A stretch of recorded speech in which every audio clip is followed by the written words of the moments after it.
The poison was already in his glass. Mira saw it the second the server set the crystal tumbler in front of Kyle Vierick, the most dangerous man in the room, maybe in the world. The liquid caught the candlelight wrong. Too thick, a shimmer that didn't belong.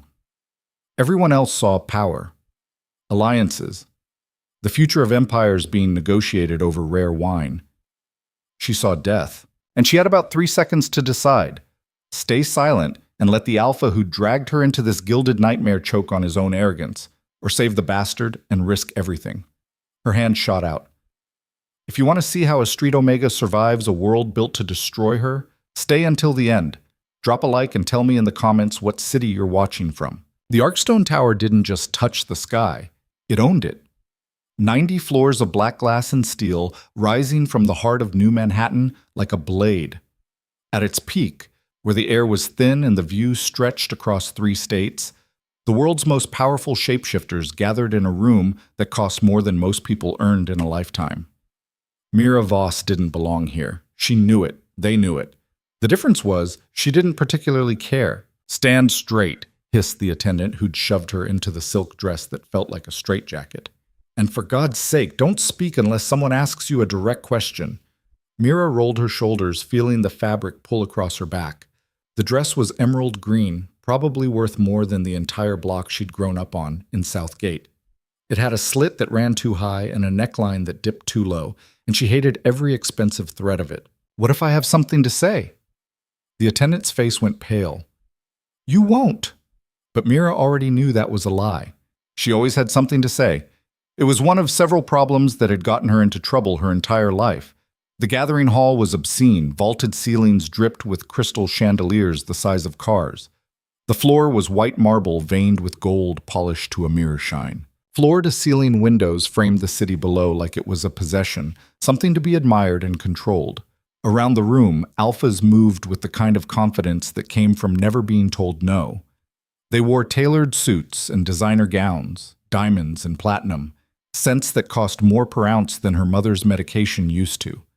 Servers in crisp uniforms glided between them with trays of champagne and delicacies Mira couldn't name. She'd spent the last 24 hours trying to figure out how the hell she'd ended up here.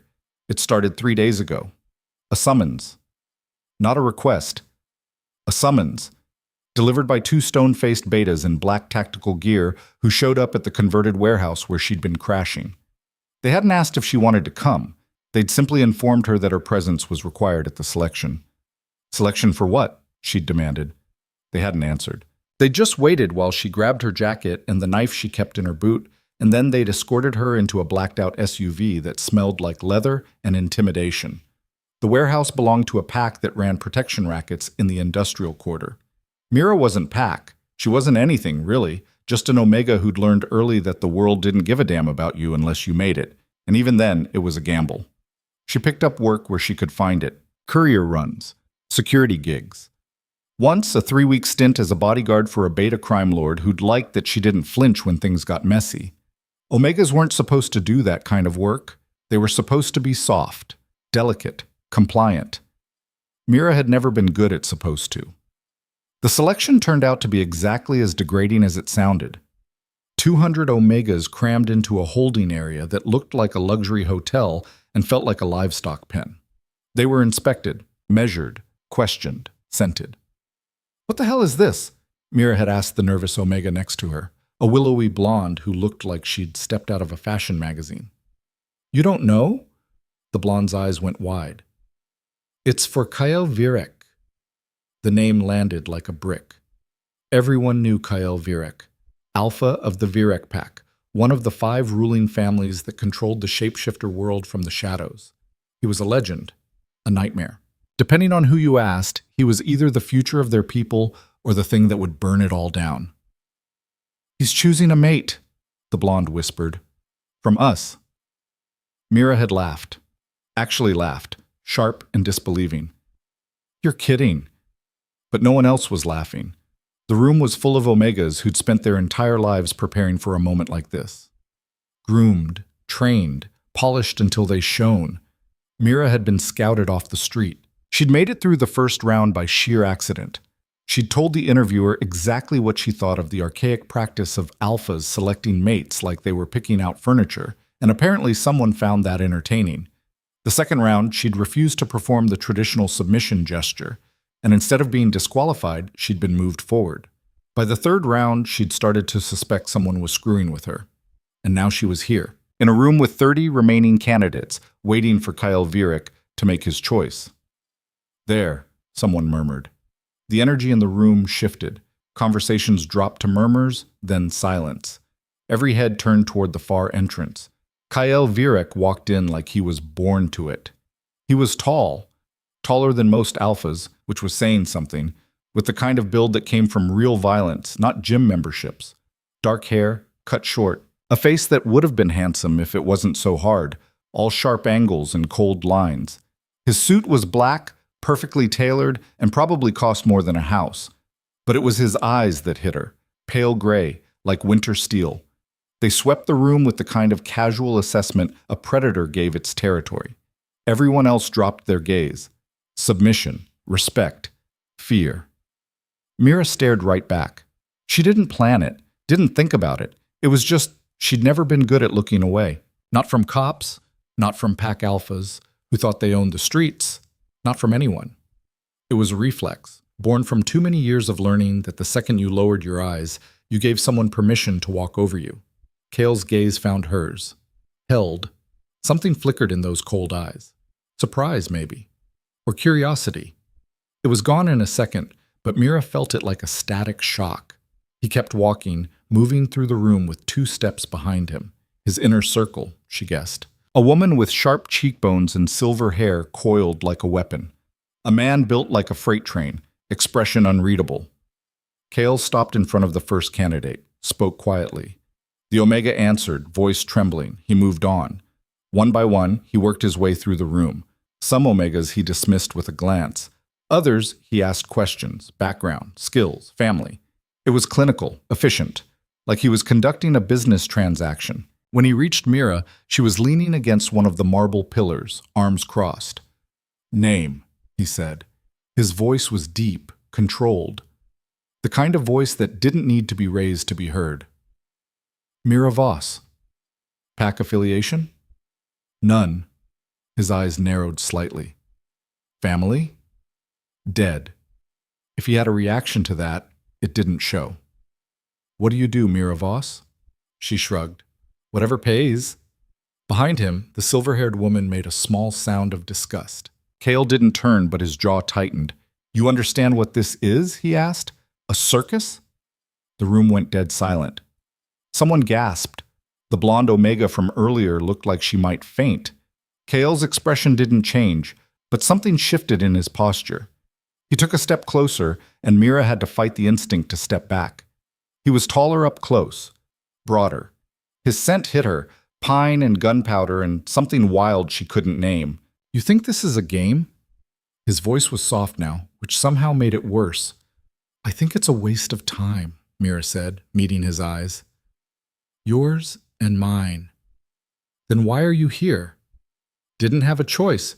Your people dragged me here, remember? For a long moment, he just looked at her. Really looked, like he was trying to solve a puzzle he hadn't expected to find. Then he turned to the silver-haired woman. Celine, clear the room. Celine's eyes flashed with something dangerous. Clear it. It wasn't a request. Celine's mouth pressed into a thin line, but she gestured sharply. The attendants moved immediately, herding the other candidates toward the exits. The blonde Omega shot Mira a look that was equal parts pity and horror as she was ushered out. In under 2 minutes, the hall was empty except for Kyle, his 2 advisors, and Mira. You're making a mistake, Celine said quietly. Kale ignored her. He was still watching Mira, those pale eyes unreadable. Do you know who I am? Everyone knows who you are. Then you know I don't tolerate disrespect. Mira laughed. She couldn't help it. Then you're in the wrong business, pulling Omegas off the street for some medieval matchmaking bullshit. The big man behind Kyle, built like a tank, with scars that said he'd earned his place, actually cracked a smile. Celine looked like she wanted to strangle someone, probably Mira. What's your read? Kyle asked, not taking his eyes off her. The big man shrugged. She's got spine. And she's not performing for you, which is more than we can say for the rest of them. She's a liability, Celine snapped. No pack, no family, no training. She's street trash playing tough because she doesn't know any better. Mira felt her temper flare, but before she could respond, Kyle spoke. Enough. He tilted his head slightly, studying Mira like she was a puzzle he hadn't solved yet. Why haven't you lowered your eyes? The question caught her off guard. What? Every Omega in this room submitted. Even the defiant ones broke eye contact eventually. You haven't. Why? Mira considered lying, considered saying something smart, something that might get her out of this room and back to her life. But she'd never been good at lying either. Because I'm not afraid of you, she said simply. It was the truth. She should be afraid. She wasn't stupid. Kyle Virek was dangerous in ways she probably couldn't even comprehend, but fear had never kept her alive. Caution had. Awareness. The ability to see things clearly and move fast. Fear just made you slow. Something shifted in Kyle's expression. Not softening, she doubted he was capable of that, but something close to interest. Kyle? Celine said, her voice tight. She's not suitable. The council will never… I'm not asking the council. He turned to the big man. Marcus, thoughts? Marcus folded his arms, looking between Kyle and Mira. I think you've already decided, and you're just making us watch the show. Kyle's mouth twitched, almost a smile. Almost. He turned back to Mira. If I choose you, your life changes. Completely. You'll have enemies you can't imagine. Expectations you're not prepared for. A world that will do everything it can to break you. Sounds like a Tuesday, Mira said. This time, Marcus actually laughed. Kyle didn't. He just extended his hand. Then let's see if you survive it. Mira stared at his hand, looked up at his face, trying to read what the hell was happening here. This was insane. She should walk away. Should tell him to shove his selection and his empire and his expectations somewhere anatomically uncomfortable. But she'd been running her whole life. From poverty, from pack politics, from a system that wanted to put her in a box and tell her what she was worth. And something about the way Kyle was looking at her, not like she was a commodity or a problem, but like she was a question he actually wanted answered, made her think maybe, just maybe, she could run towards something instead. She took his hand. His grip was firm, warm. The room seemed to pulse with the weight of it, like reality was rearranging itself around this single point of contact. This is a disaster, Celine muttered. Probably, Kyle agreed. He was still holding Mira's hand, his eyes locked on hers. But it's my disaster, son. The next 6 hours were a blur of contracts, photographers, and increasingly hostile looks from Celine. Mira was moved to a private suite in the tower, all glass and chrome and furniture that looked too expensive to sit on. A team of attendants descended on her with makeup, hairstyling, wardrobe consultations. She tolerated it for about 20 minutes before she told them all to get out. They didn't listen until she grabbed the nearest stylist's wrist and said very clearly, I said get out. After that, they cleared the room fast. She found herself alone, staring out the floor-to-ceiling windows at the city sprawled below.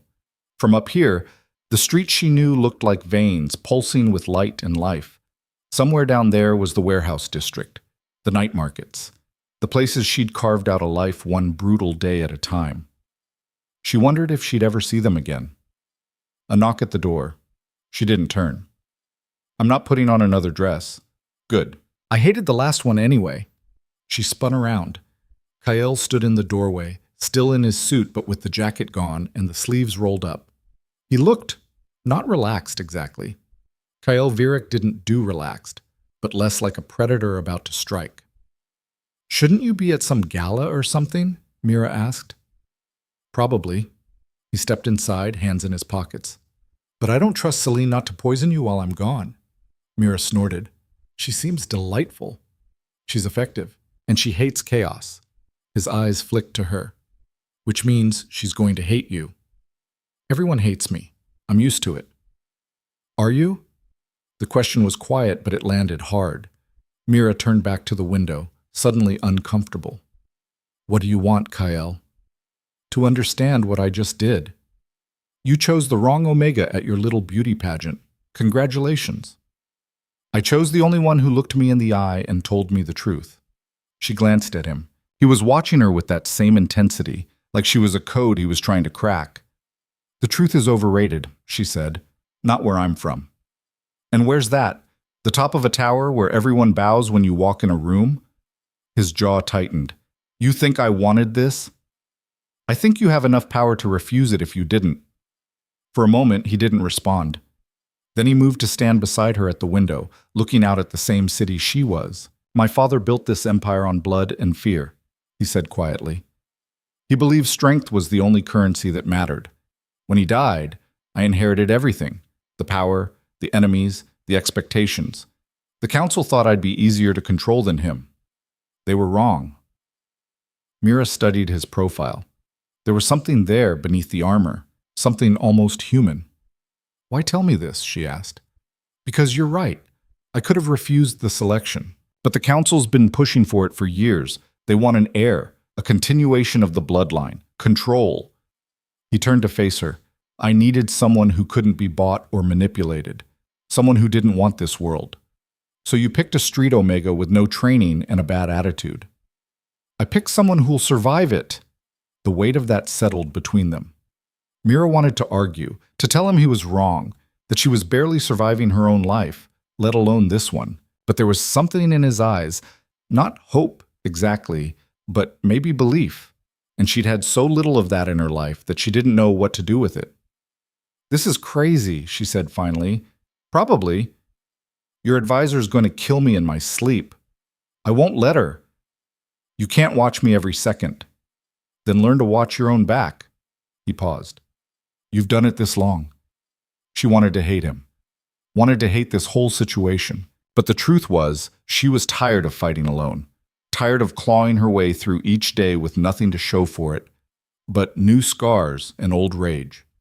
Maybe this was crazy. Maybe she was walking into a trap that would destroy her. But maybe, just maybe, it was a chance to be something more than the girl who survived. Maybe she could be the one who won. "All right," she said quietly. "I'm in." Kael's expression didn't change, but something shifted in his eyes. Relief, maybe. Or recognition. "Then we'd better prepare you," he said. "Because tomorrow night you meet the council, and they're going to do everything they can to tear you apart." The Council of Five met in a room that felt like a cathedral, and a courtroom had a very expensive, very intimidating baby. The table was carved from a single piece of black walnut, 20 feet long, surrounded by high-backed chairs that looked more like thrones. The walls were lined with portraits of past alphas, their painted eyes following Mira as she entered. Kael walked beside her, his presence a wall of controlled power. Marcus followed 2 steps behind, silent but watchful. Celine had disappeared somewhere, probably to sharpen knives with Mira's name on them. The council was already seated. 5 alphas, each representing one of the ruling families. Mira recognized a few from the news. Dominic Ashford, who controlled the West Coast territories. Linnea Kaur, who ran the European networks. The others were less famous but no less dangerous. At the head of the table sat a woman who looked like winter personified. White hair, pale skin, ice blue eyes.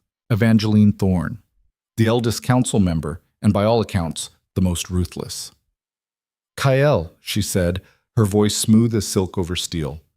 "We weren't expecting you to bring your selection to a council session."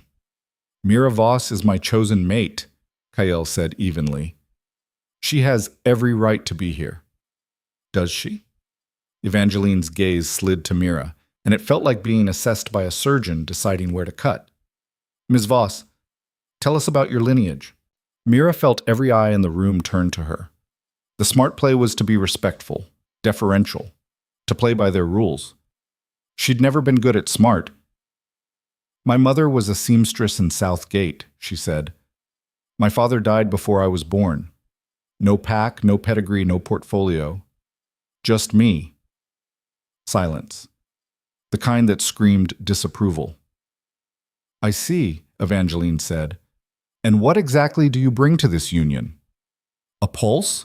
Marcus coughed. It sounded suspiciously like a laugh. Evangeline's expression didn't change, but her eyes went colder. "Kael, surely you understand the irregularity of this choice." "I understand you don't approve," Kael said.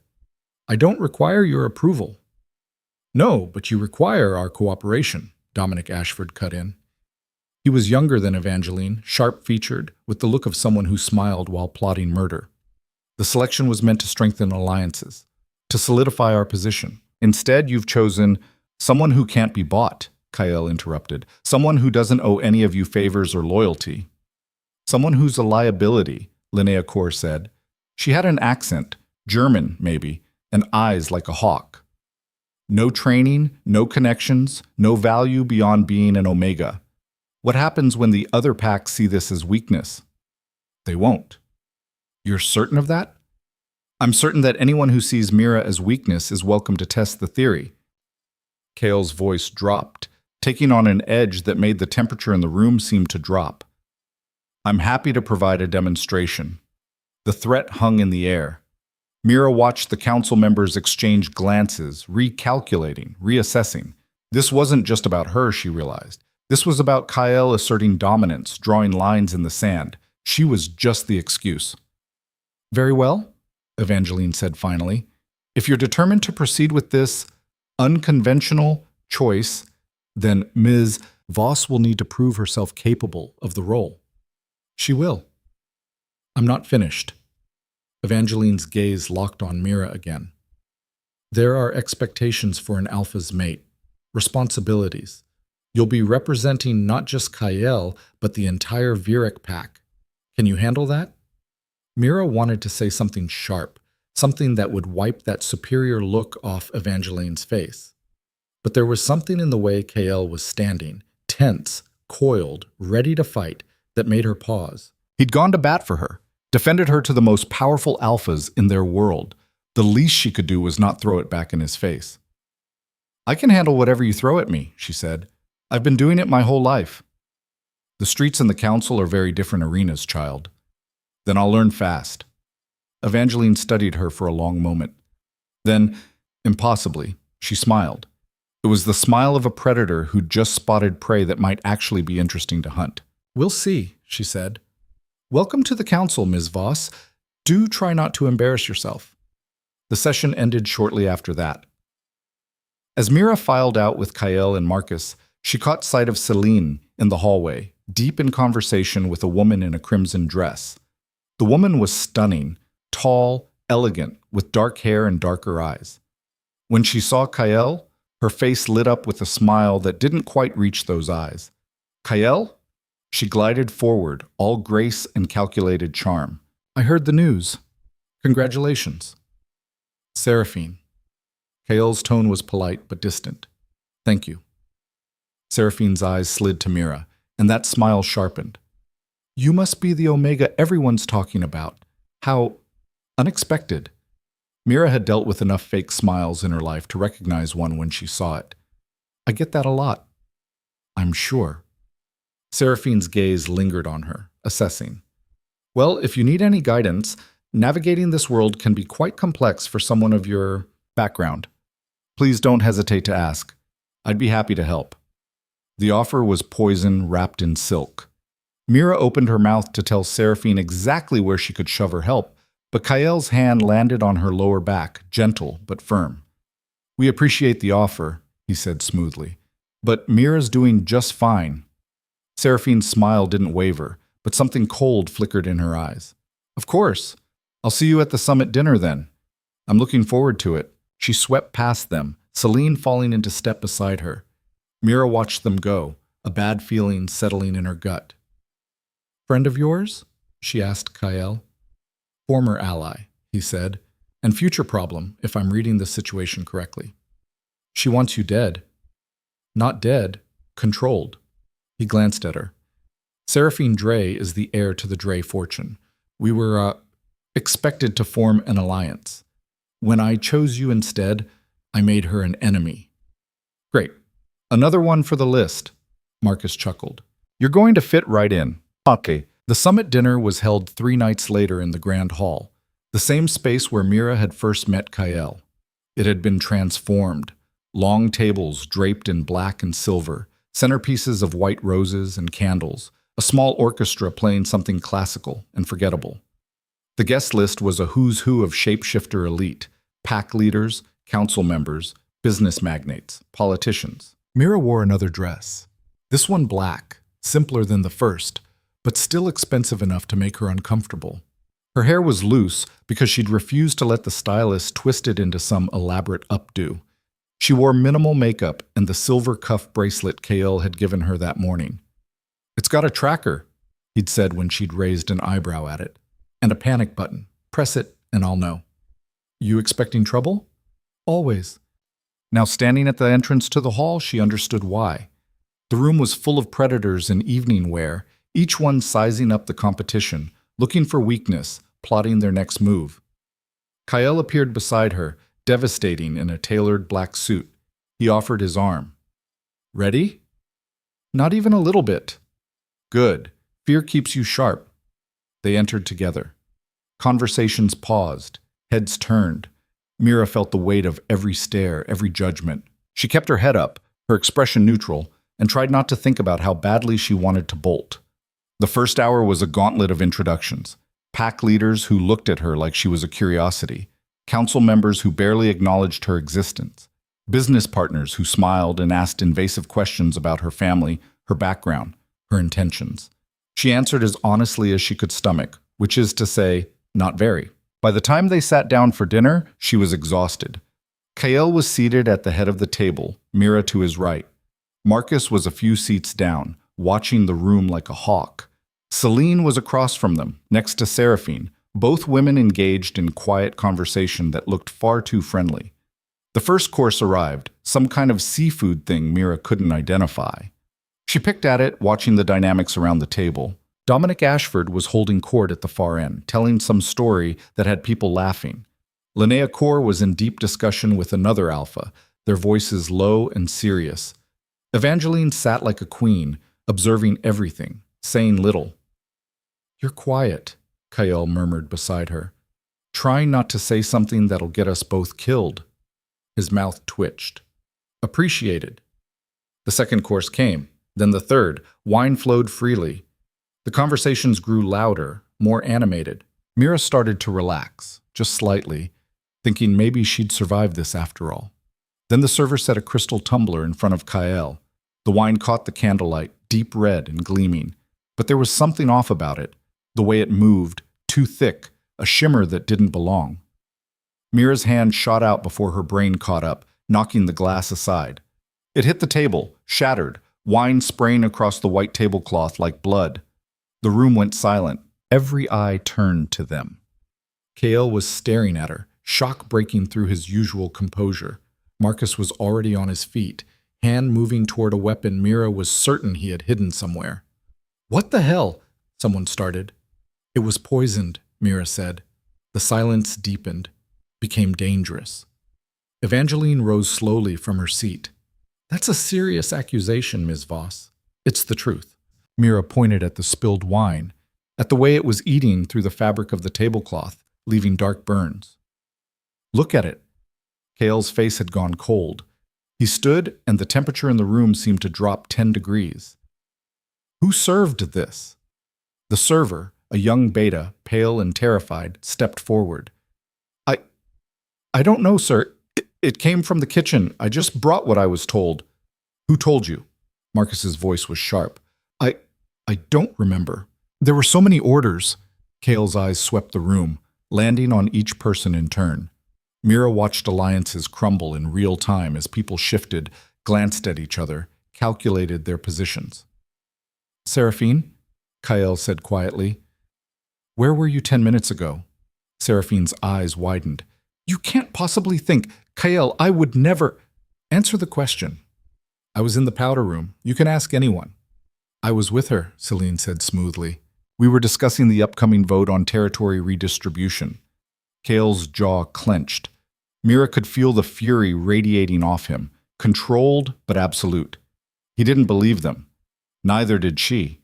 But without proof, they were trapped. "This dinner is over," Kael announced. "Everyone out, now." People moved fast, gathering their things, filing toward the exits. Some looked scared. Others looked calculating, already spinning this into whatever narrative suited them best. Seraphine paused as she passed Kael, her expression perfectly crafted into concern. "I hope you find whoever did this," she said softly. "An attempt on your life. It's unthinkable." Then her eyes slid to Mira, and that perfect mask slipped for just a second, long enough for Mira to see the hatred underneath. "Your Omega has good instincts," Seraphine said. "Let's hope they're enough to keep her alive." It wasn't a threat. It was a promise. After she left, the room emptied until it was just Kael, Marcus, Mira, and a few trusted guards securing the perimeter. Kael turned to her, his expression unreadable. "How did you know?" "The way the light hit it," Mira said. "It looked wrong. I've seen enough poisoned drinks to recognize the signs." "Where the hell did you see poisoned drinks?" "Southgate. When I was 15, I ran errands for a pharmacist. Sometimes people bought things that weren't exactly legal. You learn to spot the difference." Marcus let out a low whistle. "Jesus, kid." Kael was quiet for a long moment. Then he reached out, cupped her face in his hand. The gesture was so unexpected, so gentle, that Mira froze. "You saved my life," he said quietly. "Don't get used to it." He laughed. Actually laughed, and the sound was startling in its warmth. Too late. Then the warmth died, replaced by something harder. He turned to Marcus. "I want a full investigation. Find out who had access to the kitchen, who gave the order, who prepared the wine. I want names, and I want them by dawn." "On it." Marcus headed for the door, already pulling out his phone. Kael looked back at Mira. "You realize what this means? That someone in your inner circle just tried to kill you? That they're willing to move openly now? The selection was supposed to stabilize things. Instead, we've started a war." Mira thought about Seraphine's cold smile, about Celine's convenient alibi, about the way the council had looked at them, calculating, weighing options. "Then we'd better win it," she said. Kael's eyes blazed. "Yes, we will." But standing there in the empty hall, surrounded by broken glass and spilled poison, Mira wondered if either of them really understood what they'd just signed up for. And more importantly, if they'd survive long enough to find out. The investigation started at 3 in the morning and didn't stop for 72 hours.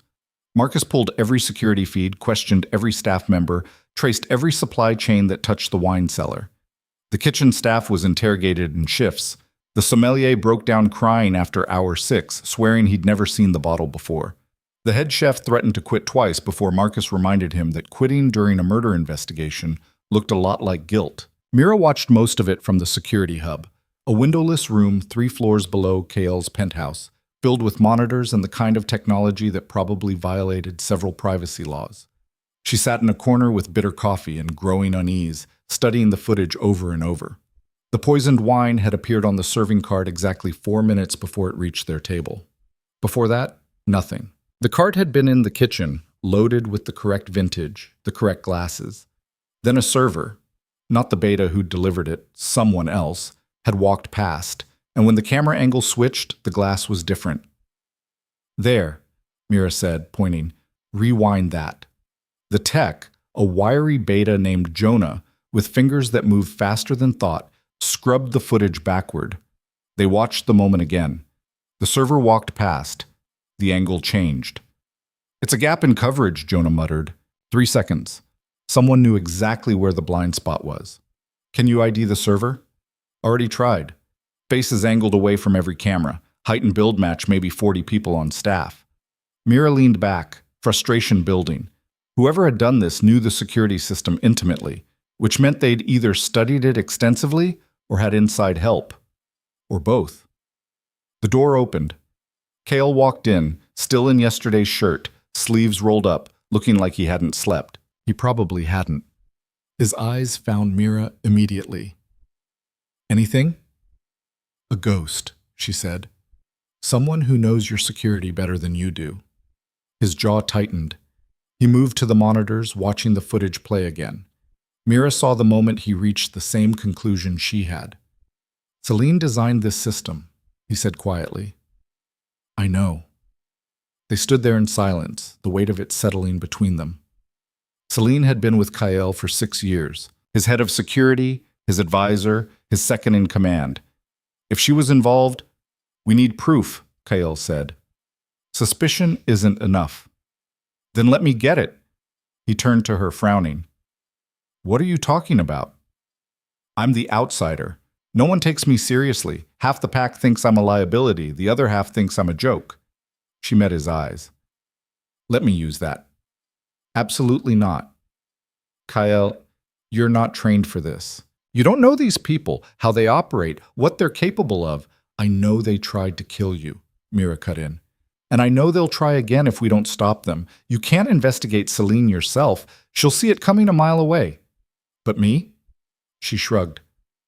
I'm just the street Omega who doesn't know any better. Kale stared at her, conflict written across his face.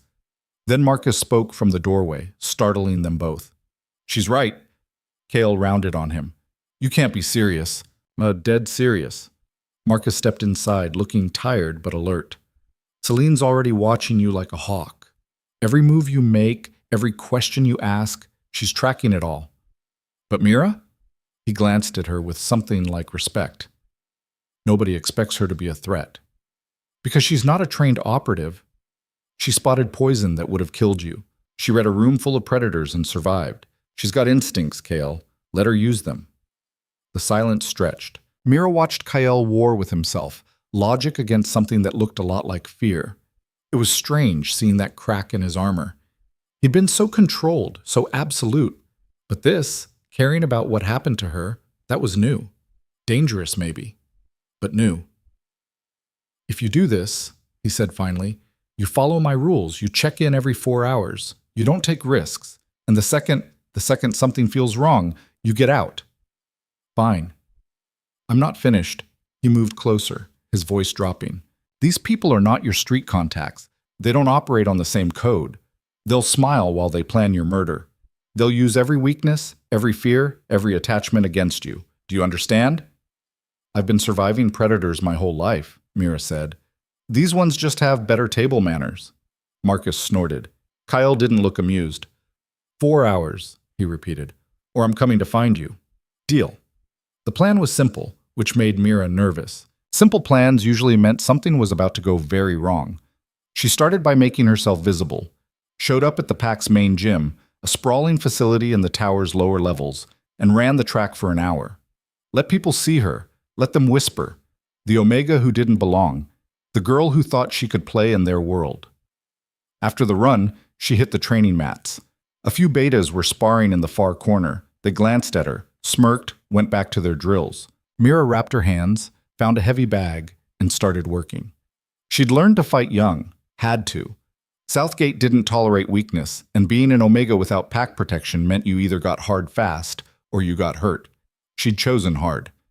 10 minutes in, someone cleared their throat behind her. Mira turned. A beta woman, maybe mid-30s, with short dark hair and the build of someone who'd spent years in combat. She wore workout gear and a smile that didn't quite reach her eyes. You're Kyle's Omega, the woman said. I'm Mira. Right, Mira. The woman tilted her head. You train? When I need to? Want a partner?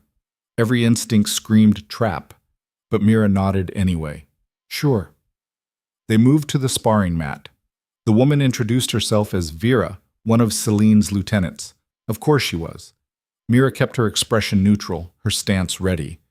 Don't worry, Vera said, rolling her shoulders. I'll go easy on you. She didn't. The first strike came fast, a jab aimed at Mira's face.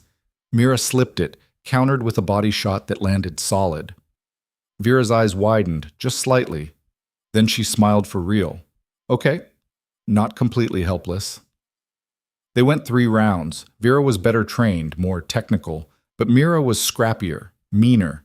She fought like someone who'd learned in alleys and back rooms, where rules were suggestions and survival was the only goal. By round 3, they'd drawn a crowd. Mira took a hit to the ribs that knocked the air from her lungs, dropped to one knee, gasping. Vera backed off, giving her space. You good? Mira nodded, sucking air. Her side screamed, but nothing felt broken. She stood, raised her hands. Again. Respect flickered in Vera's eyes. You're tougher than you look.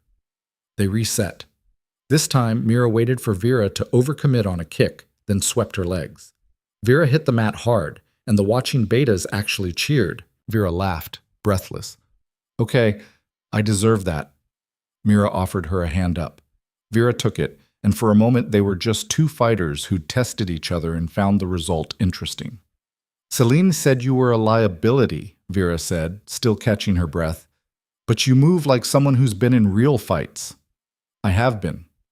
Where'd you train? The streets. Vera's expression shifted. Not quite sympathy, but something close. That's a hard school. Only one I could afford. They grabbed water, moved to the benches. The crowd dispersed, losing interest. Mira saw her opening.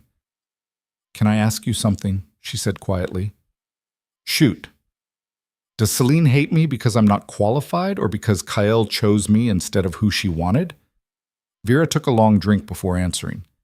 Celine doesn't hate you. She just doesn't trust you. Why not? Because you're an unknown variable in a system that only works if everything is controlled. Vera leaned back, studying her. Celine spent 6 years building Kyle's security. Every person vetted, every protocol tested. Then you show up out of nowhere, no background, no training, and suddenly you're at the center of everything. That's terrifying to someone like her. I didn't ask for this. Doesn't matter. You're here now. Vera's eyes narrowed. And someone just tried to kill Kyle with you sitting right next to him. You see how that looks? Mira's stomach dropped. You think I'm involved?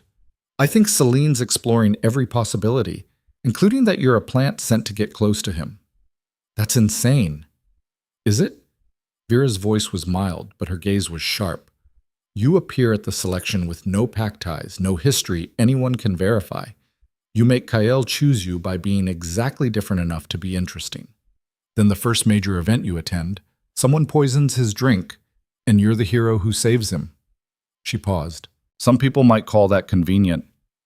Mira felt anger flare, hot and immediate. But beneath it was something colder, fear. Because Vera was right. From the outside, it did look suspicious. And if Celine was building that narrative, Mira was walking into a trap she hadn't even seen. I'm not working for anyone, she said firmly. Then prove it. How? Vera stood, grabbed her towel. Be more than what they expect. Learn the systems. Understand how this world works. Show Celine, show everyone, that you're not here to destroy what Kyle built. She paused at the edge of the mat. Or don't. And watch them tear you apart to protect him. She walked away, leaving Mira sitting there with the taste of dread in her mouth. That night, Mira lay awake in the guest suite that had become her prison. The bed was too soft, the silence too heavy. She kept replaying Vera's words, turning them over, looking for the lie. But there wasn't one. Just brutal honesty about a situation that was worse than she'd realized. A soft knock at the door. Mira sat up, reaching for the knife she'd started keeping under her pillow. It's me. Kyle's voice, low and tired. She opened the door. He looked wrecked, hair disheveled, shirt untucked, shadows under his eyes that said sleep was a distant memory. You look like hell, she said. Thanks. He stepped inside, moving to the window. I came to check on you. You didn't call. Mira glanced at the clock. 3 hours, 58 minutes since they'd talked. Close enough. I'm fine. Are you? He turned to face her. Marcus said you sparred with Vera. That was reckless. It was useful. What did she tell you? Mira considered lying, considered softening the truth, but Kyle had asked her for honesty from the beginning, and she owed him that much. That half your pack thinks I'm a plant, that Celine's building a case against me, that I'm either the luckiest Omega alive or the most dangerous, and nobody's figured out which yet. Kyle's expression went cold.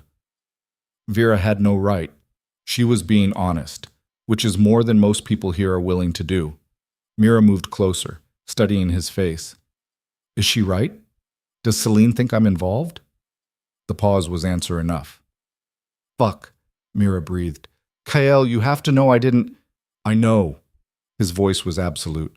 But proving it to everyone else is another matter. So what do we do? We find who actually did this before they can shift the blame to you. He ran a hand through his hair, frustration bleeding through. The investigation stalled. Every lead goes nowhere. Whoever planned this covered their tracks perfectly. Mira thought about the blind spot in the cameras, the timing, the precision. It's someone with access to everything, someone you trust. I know. Then we need to make them move again. Kyle frowned. What are you thinking? They tried to kill you and failed. They're going to be nervous, looking for another opportunity, so we give them one. She met his eyes. We make you vulnerable. Absolutely not. Kyle, I'm not using myself as bait. Why not? It's the fastest way to draw them out. Because the last time someone tried to kill me, you nearly got hurt stopping it. His voice roughened. I won't put you in that position again. Mira stared at him. There it was again. That crack in the armor. That flicker of something human beneath the alpha dominance. He cared. Actually cared what happened to her. It should have been comforting. Instead, it terrified her. Because caring made you vulnerable. And in this world, vulnerability got you killed. Then we need another play, she said quietly. They spent the next hour planning. Kale would increase security visibly. More guards, more protocols, enough to look like he was nervous. Meanwhile, Mira would keep pushing, keep being visible, keep giving the conspirators a target they might underestimate. It was dangerous, possibly stupid, but it was better than waiting for the next attack. Kale left as the sky started to lighten, but paused at the door. Mira. Yeah? If this goes wrong, if you're in danger, don't try to be a hero. Just run. She almost laughed. That's not really my style. I know. Something in his eyes softened. That's what scares me. The next 2 days were a careful dance. Kyle played the paranoid alpha, tightening security, questioning staff, making it clear he was hunting for the traitor. Mira played the naive Omega, asking questions that seemed innocent but were carefully designed to make people slip. She had coffee with pack members, attended training sessions, sat in on planning meetings where she was technically allowed but clearly unwanted. She listened more than she spoke, watched more than she acted, building a map in her head of who talked to who avoided who, where the real power flowed beneath the official hierarchy. And she waited for someone to make a mistake. It happened on the third day. Mira was in the tower's library, a massive space lined with books that probably cost more than most cars, when she overheard voices from the next room. Can't wait much longer. Celine's voice, tight with stress. Patience. Seraphine. Smooth, controlled. The seeds are planted. Public opinion is already turning against her. Mira froze, pressing herself against the bookshelf. Public opinion won't matter if Kyle finds proof, Celine hissed. He's tearing apart every system, every protocol. It's only a matter of time. Then we accelerate the timeline. How? The summit in Geneva, 3 days from now. Every major alpha will be there, including Kyle. If something were to happen, something that could be traced back to the Omega, it would be catastrophic for him. Silence. Then Celine, quieter. You're talking about a public execution. I'm talking about removing a problem before it destroys everything we've built. Seraphine's voice was cold as winter. Kyle chose wrong. We both know it. The council knows it.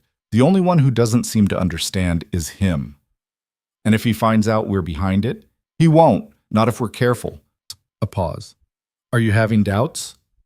More silence, then, no. But we do this my way, clean. No collateral damage beyond the target. Agreed. Footsteps, moving toward the door. Mira slipped behind a reading desk, making herself small, invisible.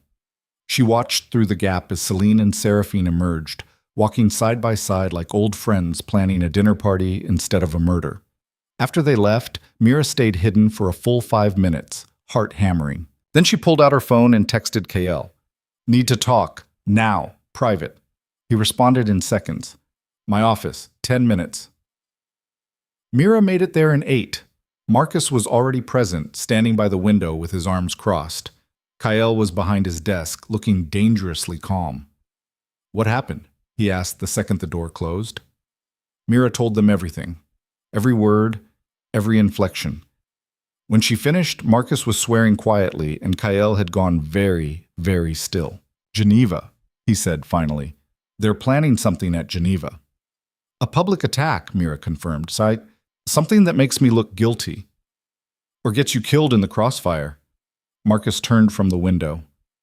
This is bigger than we thought. If Seraphine and Celine are working together, then we've been compromised from the inside since the beginning, Kyle finished. His voice was ice. Celine designed every security protocol. She knows every weakness, every gap, and Seraphine has the resources to exploit them. So what do we do? Mira asked. Kale stood, moving to the window. Below, the city sprawled in every direction, millions of people going about their lives, completely unaware of the war being waged in the tower above them. We go to Geneva, he said, and we turn their trap against them. That's suicide, Marcus said flatly. No, it's the only move they won't expect. Kale turned back to them. They think I'm defensive, distracted by protecting Mira. They think I'll either keep her here or cancel the summit entirely. We show up together, confident, like we don't know about their plan. He looked at Mira. And we force them to make their move where we can see it coming. And if we can't, Mira asked, if they're better prepared than we think? Kale's smile was sharp. Then we adapt. It's what we do best. But this is Some kiss. The preparation for Geneva took 48 hours and felt like 48 seconds. Marcus assembled a security team he trusted, people who'd served with him in the military, who owed no loyalty to Celine or the council. Kyle pulled in favors from allied pacts, building a network of eyes and ears that Seraphine wouldn't see coming. Mira spent the time learning everything she could about the summit venue. The Hotel Royale was a fortress dressed as luxury, 5-star accommodations on the outside, security measures that rivaled government installations on the inside. Every entrance monitored, every guest vetted, every room swept for threats, which meant whoever was planning the attack had access to all of that. The night before they left, Kyle found Mira on the rooftop garden, a space she'd discovered during one of her many sleepless nights. The city stretched below them, a carpet of lights and life. You should be resting, he said, stepping up beside her. Can't sleep. Worried? Terrified. She glanced at him. I keep thinking about all the ways this could go wrong. That's smart. Fear keeps you alive. He leaned against the railing, close enough that she could feel his warmth. But you're still here, still willing to walk into their trap. I don't see another choice. There's always a choice. You could run, disappear. I'd make sure you had resources, protection. That's not who I am. I know. He turned to face her fully. That's why I chose you. The words hung between them, weighted with meaning Mira wasn't ready to unpack. Instead, she changed the subject. What happens if we win? If we expose them, stop whatever they're planning, what then? Then we rebuild, carefully, with people we can actually trust. And me? Where do I fit in that future? Kale was quiet for a long moment. Then he reached out, tucked a strand of hair behind her ear, with a gentleness that contradicted everything she knew about him. Wherever you want, he said softly. This started as politics, a move to consolidate power, keep the council off my back. But you, he paused, searching for words. You're not what I expected. Disappointed? Terrified. He echoed her word back at her. Because you make me want things I can't afford to want. Mira's breath caught. She'd been so focused on survival, on the immediate threats, that she hadn't let herself think about what was building between them. But it was there, undeniable, something raw and real that had nothing to do with politics or pack dynamics. Kyle, he stepped back, breaking the moment. Get some rest. Tomorrow's going to be hell. He left her there, alone with the city lights and a truth she didn't know how to handle. She was falling for the most dangerous man in their world, and it might be the stupidest thing she'd ever done. Geneva was worse than expected. The Hotel Royale was everything the briefings had promised. Elegant, secure, crawling with alphas who looked at Mira like she was a stain on their expensive carpets. The summit was a gathering of the 5 ruling families, plus allied pacts from across Europe and Asia. Nearly 200 alphas in one place, all circling each other like sharks.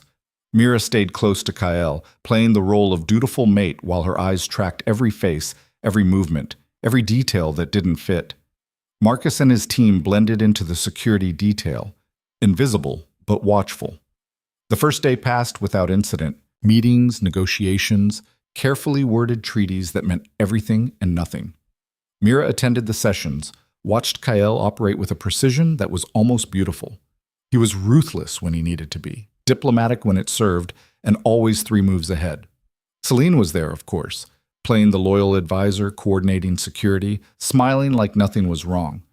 If she knew they'd overheard her conversation, she didn't show it. Seraphine arrived on the second day, dressed in white like a bride at a funeral. She made a point of greeting Kyle warmly, barely acknowledged Mira's existence. "Just like old times," she murmured to Kyle, "before things got complicated." Kyle's expression didn't change. "Things were always complicated, Seraphine. We just stopped pretending otherwise." That evening, there was a gala. Formal wear, champagne, the illusion of civility masking centuries of violence and political maneuvering. Mira wore a dress the color of blood, because if she was going to be a target, she might as well make it obvious. She was standing near the bar watching the room when a hand landed on her arm. She spun, instinct screaming. A man she didn't recognize, older alpha, expensive suit, predatory smile. "Easy," he said. "Just wanted to introduce myself. Victor Crane. I run the Eastern Territories." "Mira Voss." "I know who you are. Everyone does." His grip tightened slightly. "The Omega who thinks she can play with alphas." Mira pulled her arm free. "I don't think anything. I just don't kneel." Victor laughed, but there was no warmth in it. "That's going to get you killed, girl." "Probably, but not by you." His smile faded. "Careful, you might—" "Is there a problem?" Kyle's voice, cold and dangerous. He materialized beside Mira like a storm front, all controlled fury. Victor backed up a step. "No problem, just making conversation." "Conversation's over." Kyle's hand found the small of Mira's back. "Move along." Victor left, but not before shooting Mira a look that promised this wasn't finished. "You okay?" Kyle asked quietly. "Fine. Just another alpha who thinks I'm in over my head." "You might be." She looked at him sharply. He was scanning the room, tension radiating off him like heat. "Something's wrong," he murmured. "It's too quiet. No one's making moves, asking questions. They're waiting for something." Mira felt it too. The anticipation, like the whole room was holding its breath. Then the lights went out. Screams, chaos, the sound of breaking glass and running feet. Mira felt Kyle's hand tighten on her back, pulling her close. "Stay with me," he ordered. Emergency lights flickered on, bathing everything in red. Through the confusion, Mira saw figures moving with purpose, not panicking, moving, heading toward the exits, hurting people. "It's starting," she breathed. An explosion rocked the building, not close, maybe 2 floors up, but powerful enough to shake the foundation. More screams. The crowd surged toward the doors, and that's when Mira saw it. Celine, near the service entrance, speaking urgently into her comm. Her expression wasn't fear, it was focus, coordination. "Kyle," Mira said, "Celine's directing this." He followed her gaze, saw what she saw. His face went hard. "Marcus," he spoke into his own comm. "Celine's the coordinator. Lock her down." "Copy." But Celine was already moving, disappearing into the chaos. Kyle swore, pulling Mira toward the exit. They made it 3 steps before someone slammed into Kyle from the side. Not an accident, a tackle. They went down together, and Mira saw the glint of a blade. She didn't think, just moved, grabbed a champagne bottle from the nearest table, smashed it over the attacker's head. Glass shattered. The alpha went down. Kyle was up in seconds, bleeding from somewhere, but on his feet. "Run, now!" They ran. Through corridors filled with smoke and confusion, past security teams that couldn't tell friend from foe. Behind them, Mira heard gunfire. Actual gunfire. In a hotel full of the most powerful shapeshifters alive. This wasn't just an attack. It was a coup. They burst through a service door into a stairwell. Kyle slammed it shut, jammed the lock with the knife he'd pulled from somewhere. "Up or down?" Mira gasped. "Up, roof. Marcus will meet us there." They climbed. 3 floors, 5, 7. Mira's lungs burned. Her legs screamed, but she kept moving. Behind them, the door splintered. Someone was following. 9th floor, the roof access. Kale kicked it open and they stumbled out into cold mountain air. The city of Geneva sprawled below them, peaceful and oblivious. "Marcus?" Cale spoke into his comm. "We're on the roof." "Where are you?" Static. Then Marcus's voice, strained. Pinned down. Third floor. Celine's got a team." Gunfire cut him off. Cale's face went pale. He turned to Mira. "There's a fire escape on the north side. You go down. You don't stop. You don't look back. Get to the safe house address I gave you." "What about you?" "I'm getting Marcus." Like hell, the roof access door exploded inward. 4 figures emerged, moving with military precision. Not security. Hunters. Cale pushed Mira behind him. "Run! Now!" But Mira saw what he didn't. The edge of the roof, the gap between buildings, and the construction crane swaying in the wind, its arm extending across the space. She grabbed his hand. "Trust me." Then she ran. Not toward the fire escape. Toward the edge. Toward the crane. She heard Kyle swear behind her, heard the hunters shouting, but she didn't stop. The gap was maybe 15 feet. The crane arm was narrow, slick with mountain moisture. She hit the edge and jumped. For a second, she was flying. Then her hands caught metal, slipped, caught again. She hauled herself up onto the crane arm, turned back. Cale stood at the edge, hunters closing in. He looked at her, looked at the jump, made a decision. He ran, launched himself across the gap with strength that was purely alpha, purely impossible. He landed beside her, breathing hard. "You're insane," he said. "I know." They scrambled across the crane arm as bullets pinged off metal around them, made it to the other building, an office complex, dark and empty, crashed through a window and kept running. 5 floors down, they paused in an abandoned office, trying to catch their breath. Cale was bleeding from his shoulder, his leg. Mira had cuts on her hands, her dress was shredded. "Marcus," Cale tried again. This time, nothing, just dead air. The look on his face broke something in Mira's chest. "We'll find him," she said. "But first we survive this." Cale nodded, pulled himself together. "The safe house, 3 blocks east. Can you make it?" "Can you?" His smile was grim. "Lead the way." They made it to street level through a freight elevator, emerged into an alley that smelled like garbage and rain. The Hotel Royale was visible 2 blocks over, smoke rising from its upper floors. Sirens screamed in the distance. They'd made it maybe half a block when Seraphine stepped out of the shadows. She wasn't alone. 6 soldiers, armed and armored. Professional. Lethal. "Cale," she said pleasantly, like they'd met for coffee. "I was hoping you'd make this easy." Easy was never my style. Cale positioned himself in front of Mira again, always protecting. Always. "I know," Seraphine sighed. "That's why I actually liked you, but you chose wrong. Again." Her eyes flicked to Mira. "And this time it's going to cost you everything." She raised her hand. The soldiers lifted their weapons. And Mira realized, with perfect clarity, that this was it, the end of the road. No more clever escapes, no more luck. Just her and Kyle, bleeding and exhausted, facing 6 trained killers in a Geneva alley. "I'm sorry," she whispered. Kyle's hand found hers, squeezed once. "Don't be. We gave them hell." Seraphine smiled. "Any last words?" That's when the night exploded with gunfire, but not from Seraphine's soldiers. From above. From behind. From everywhere at once. Marcus emerged from a doorway, bleeding but alive, leading a team of alphas in tactical gear. Behind them, more figures, pack members, guards, people Mira recognized from the tower. Seraphine's smile faltered. "That's impossible." "You forgot something," Kyle said, his voice carrying despite his wounds. "I don't trust anyone, including you." He gestured to the surrounding forces. "These aren't Celine's people. They're mine. Have been for weeks." The look of shock on Seraphine's face would have been funny if Mira wasn't so close to passing out from relief. "Drop your weapons," Marcus ordered. "Now!"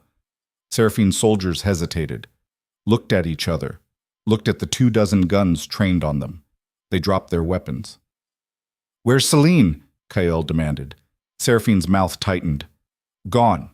She got out when the plan fell apart." "Then we'll find her." Kyle turned to Marcus. "Secure the area, get medical, and someone get me a phone." The council needs to hear about this. As Marcus moved to comply, Kyle finally allowed himself to sag slightly. Mira caught him, taking more of his weight than she probably should be able to. "You're bleeding," she said. "I know. A lot. I know. We should—" He kissed her, just leaned down and kissed her, there in the alley with blood and smoke and chaos all around them. It was brief, fierce, and absolutely inappropriate. When he pulled back, his eyes were blazing. "Don't ever scare me like that again." "The crane was your idea," Mira protested weakly. "No, it was yours, and it was insane, and—" He stopped, touched her face with a gentleness that contradicted everything they'd just survived. "Thank you." "For what?" "For not running, for saving my life, again." He rested his forehead against hers. "For being exactly who you are." Before Mira could respond, Marcus was back, medical team in tow. They separated her from Kyle, checked wounds, asked questions she barely heard. All she could think about was the look in Kyle's eyes. The way he'd positioned himself in front of her, every time, without hesitation. The way he'd jumped across that impossible gap because she'd asked him to trust her. Somewhere in the chaos of the last week, this had stopped being about survival or politics or proving anyone wrong. It had become about them, and that scared her more than any assassin ever could. The medical tent smelled like antiseptic and blood. Mira sat on a cot while a beta medic, stone-faced, efficient, cleaned the cuts on her hands and wrapped them in gauze that was already showing red. Across the makeshift facility, Kyle was getting stitched up, arguing with the doctor about whether he needed actual anesthesia. "I'm fine," he kept saying. "Just close it." "Sir, the wound is 4 inches deep." "Then you'd better work fast." Mira caught Marcus watching her from the entrance, his expression unreadable. When their eyes met, he jerked his head toward the exit. A summons. She finished with the medic and stepped outside into the Geneva dawn. The city was waking up to news of an explosion at the Hotel Royale, multiple casualties, an ongoing investigation. The human authorities had their narrative: gas leak, structural failure. The shapeshifter world knew different. "How bad?" Marcus asked without preamble. "I'll live." "Kale?" "He'll need rest, which means he'll be back to full speed in about 6 hours. Marcus's mouth twitched. Stubborn bastard. Takes one to know one. That got an actual smile, but it faded fast. "We've got a problem." "Just one?" "Celine's gone to ground. Completely. No phone activity, no credit cards, no sightings. She's either dead or she had an extraction plan better than anything I've seen." He paused. "And the council wants answers. They're calling an emergency session. Today." Mira's stomach dropped. "They think we staged this." "Some of them do. Others think we're incompetent. Either way, Kyle's position just became a lot more unstable." Marcus's eyes were serious. They're going to use this to move against him, strip his authority, maybe worse. Can they do that? If they have enough votes? Yeah. The council's been looking for an excuse to rein him in since he took power. This is it. Before Mira could respond, Kyle emerged from the medical tent, fresh bandages visible beneath his shirt, moving like nothing had happened. His eyes found hers immediately. "We're leaving," he said. "Now. There's a safe house in the mountains, 3 hours north. We regroup there." "The council," Marcus started, "can wait." Kale's tone left no room for argument. "Right now I need distance and time to think. We'll handle the council from a position of strength, not while we're still bleeding from their last attack." Marcus looked like he wanted to argue, but he nodded. "I'll get the vehicles." 20 minutes later, they were on the road. 2 SUVs, tinted windows, Marcus driving the lead vehicle with Kyle and Mira in the back. The city gave way to countryside, then foothills, then mountains that climbed toward a sky the color of steel. Mira watched Kyle from the corner of her eye. He sat rigid, staring out the window, jaw tight. Whatever was going through his head, it wasn't good. "Talk to me," she said quietly. "Nothing to talk about." "Bullshit." His mouth twitched, almost a smile. "I'm calculating how many allies I just lost. How many council members will use this as ammunition? How long before the entire structure I've built collapses because I made the wrong choice?" "Choosing me, you mean?" He turned to face her fully. "No, trusting Celine. I brought her into my inner circle, gave her access to everything, and she used it to try to kill me. His voice was controlled, but fury burned underneath. That's on me. She fooled everyone, not just you.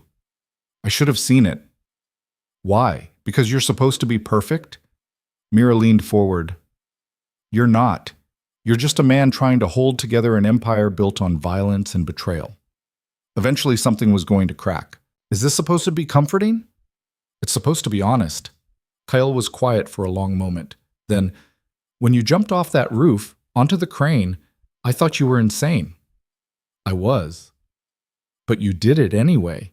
You saw a solution no one else would consider, and you just went for it. He looked at her with something close to wonder. How do you do that? I don't think about the fall. I just jump. That's going to get you killed someday. Probably. She reached over, found his hand.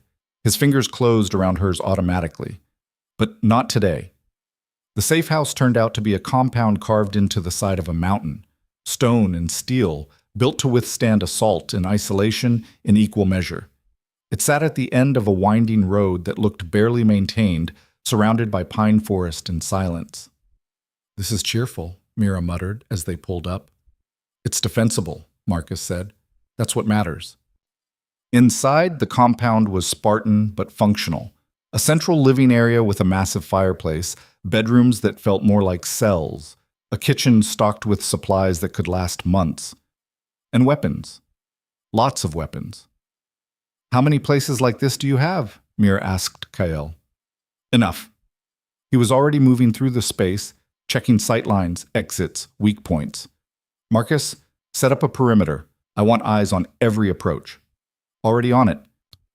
While Marcus and his team secured the compound, Kyle disappeared into what looked like a command center. Banks of monitors showing security feeds, communication equipment, maps. Mira followed, watching him work. The council session is in 6 hours, he said, typing rapidly. I can attend remotely, but they'll push for in-person. And if you go? I walk into a room full of alphas who want me dead or controlled, without knowing who else Celine compromised. He pulled up a file. Personnel records, hundreds of them. These are everyone with access to sensitive information in the last 6 months. Any of them could be working against us. Mira scanned the list. Familiar names jumped out. Vera, Dominic Ashford, others she'd met at the gatherings. This is everyone. Exactly. Which means I can't trust anyone. He stopped typing, turned to face her. Except you. The weight of that hit hard. Kyle's. I mean it. You're the only person in this whole mess who has no ulterior motive, no hidden agenda. You didn't want this world. You're not playing for power. His eyes searched hers. So I need you to tell me the truth. What do I do? Mira had spent her entire life being told she wasn't qualified for things, wasn't trained enough, wasn't connected enough, wasn't enough. And now the most powerful alpha in their world was asking her for strategy. You do what you've always done, she said. You go on the offensive. Explain. The council expects you to be defensive, apologetic. They expect you to scramble to prove you're still in control. She moved to the monitors, studying the layout of the council chamber from old footage. So you don't. You walk in there and you put them on trial. Celine was their recommendation, their vetting process, their system. You make them answer for the failure. Kale's expression shifted. That's aggressive. It's also true, and it puts them on the defensive instead of you.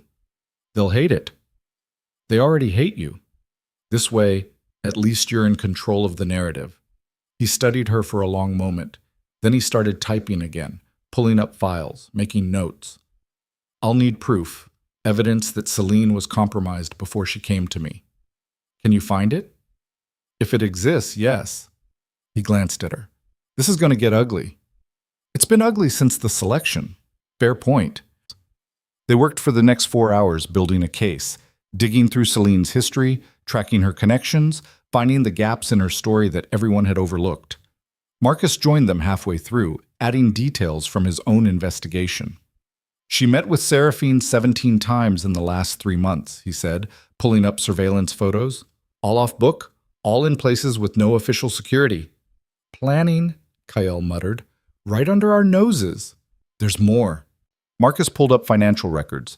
Seraphine's been moving money, a lot of it, through shell companies' offshore accounts. Some of it ended up in Celine's accounts. Payments. For what? My guess? Access. Information. Help with the coup.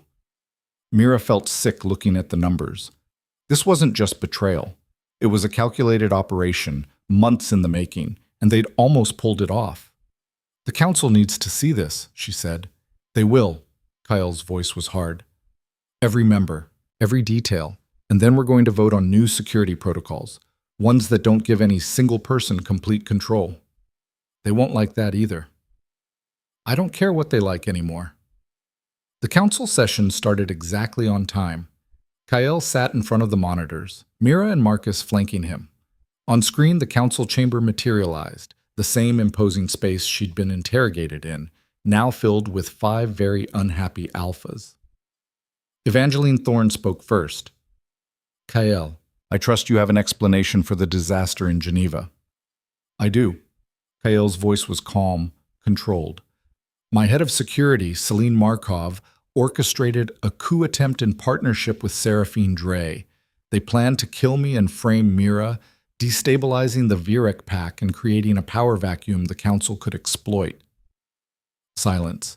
Then Dominic Ashford leaned forward. That's quite an accusation. It's a fact. Marcus, share the files. The monitors changed, displaying everything they'd found. The meetings, the money, the timeline of events. Dominic's face went pale. Linnea Core actually swore in German. This is, Evangeline paused, recalculating. Concerning. It's treasonous, Kyle corrected. And it happened under the council's watch. Celine was vetted by your people, recommended by your systems. So before we discuss my failings, let's discuss yours. You overstep, Evangeline said coldly. I'm surviving. There's a difference. Kyle leaned forward. Here's what's going to happen. We implement new protocols. No single person controls security. Oversight committees, regular audits. And we hunt down everyone involved in this coup attempt, starting with Celine. And if we refuse? Then I withdraw the Virek pack from council authority. We become independent, and you lose 20% of your military strength and 30% of your financial base. He paused. Your choice. The council members exchanged looks. Mira could practically see the calculations happening, the weighing of costs versus control. This is blackmail, Linnea said. This is negotiation, Kyle corrected. You want me contained. I want security. We can both get what we want, or we can tear each other apart. I'm comfortable with either option. More silence.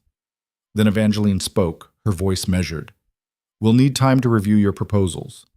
You have 24 hours, then I'm implementing them with or without council approval. Kyle stood. We're done here. He killed the connection before they could respond. Marcus whistled low. That was either brilliant or the stupidest thing you've ever done. Time will tell.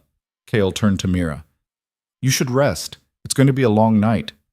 But Mira was staring at one of the security monitors. Kyle, we've got movement. He spun back to the screens. 3 of them showed the perimeter, the forest surrounding the compound. And on the northern approach, figures were moving through the trees. A lot of figures. How many? Marcus asked, already reaching for weapons. At least 20. Kale's voice was tight. They found us. Everyone, defensive positions. Now. The compound transformed.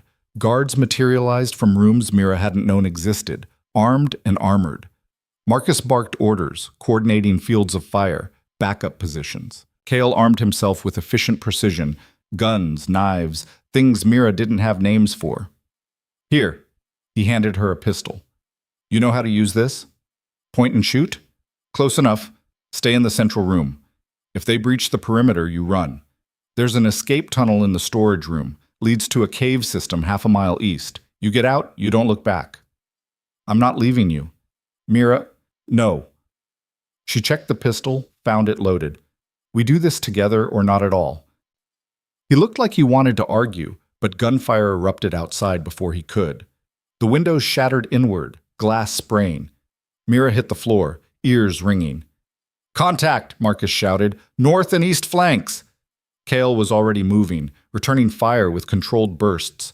Mira scrambled behind a concrete pillar, trying to see what was happening. Through the broken windows, she caught glimpses of the attackers. Professional, coordinated, wearing tactical gear that looked military grade. Who are they? She shouted over the noise. Mercenaries! Kale fired again. Seraphine's private army! An explosion rocked the compound. The south wall buckled, debris raining down. Through the smoke, more figures poured in. Too many. Way too many. Marcus was bleeding from somewhere, still fighting. His team was holding the line, but barely. For every attacker they dropped, 2 more appeared. We need to fall back, Marcus called. Kyle, we can't hold this position. Kale's face was grim. He knew it too. Everyone to the central room. Fighting retreat. They moved as a unit, laying down covering fire, pulling back inch by inch. Mira stayed close to Kyle, firing when she saw targets, trying not to think about the fact that she was shooting at people.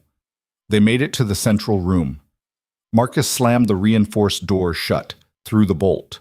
Outside, the gunfire intensified. How long will that hold? Mira asked.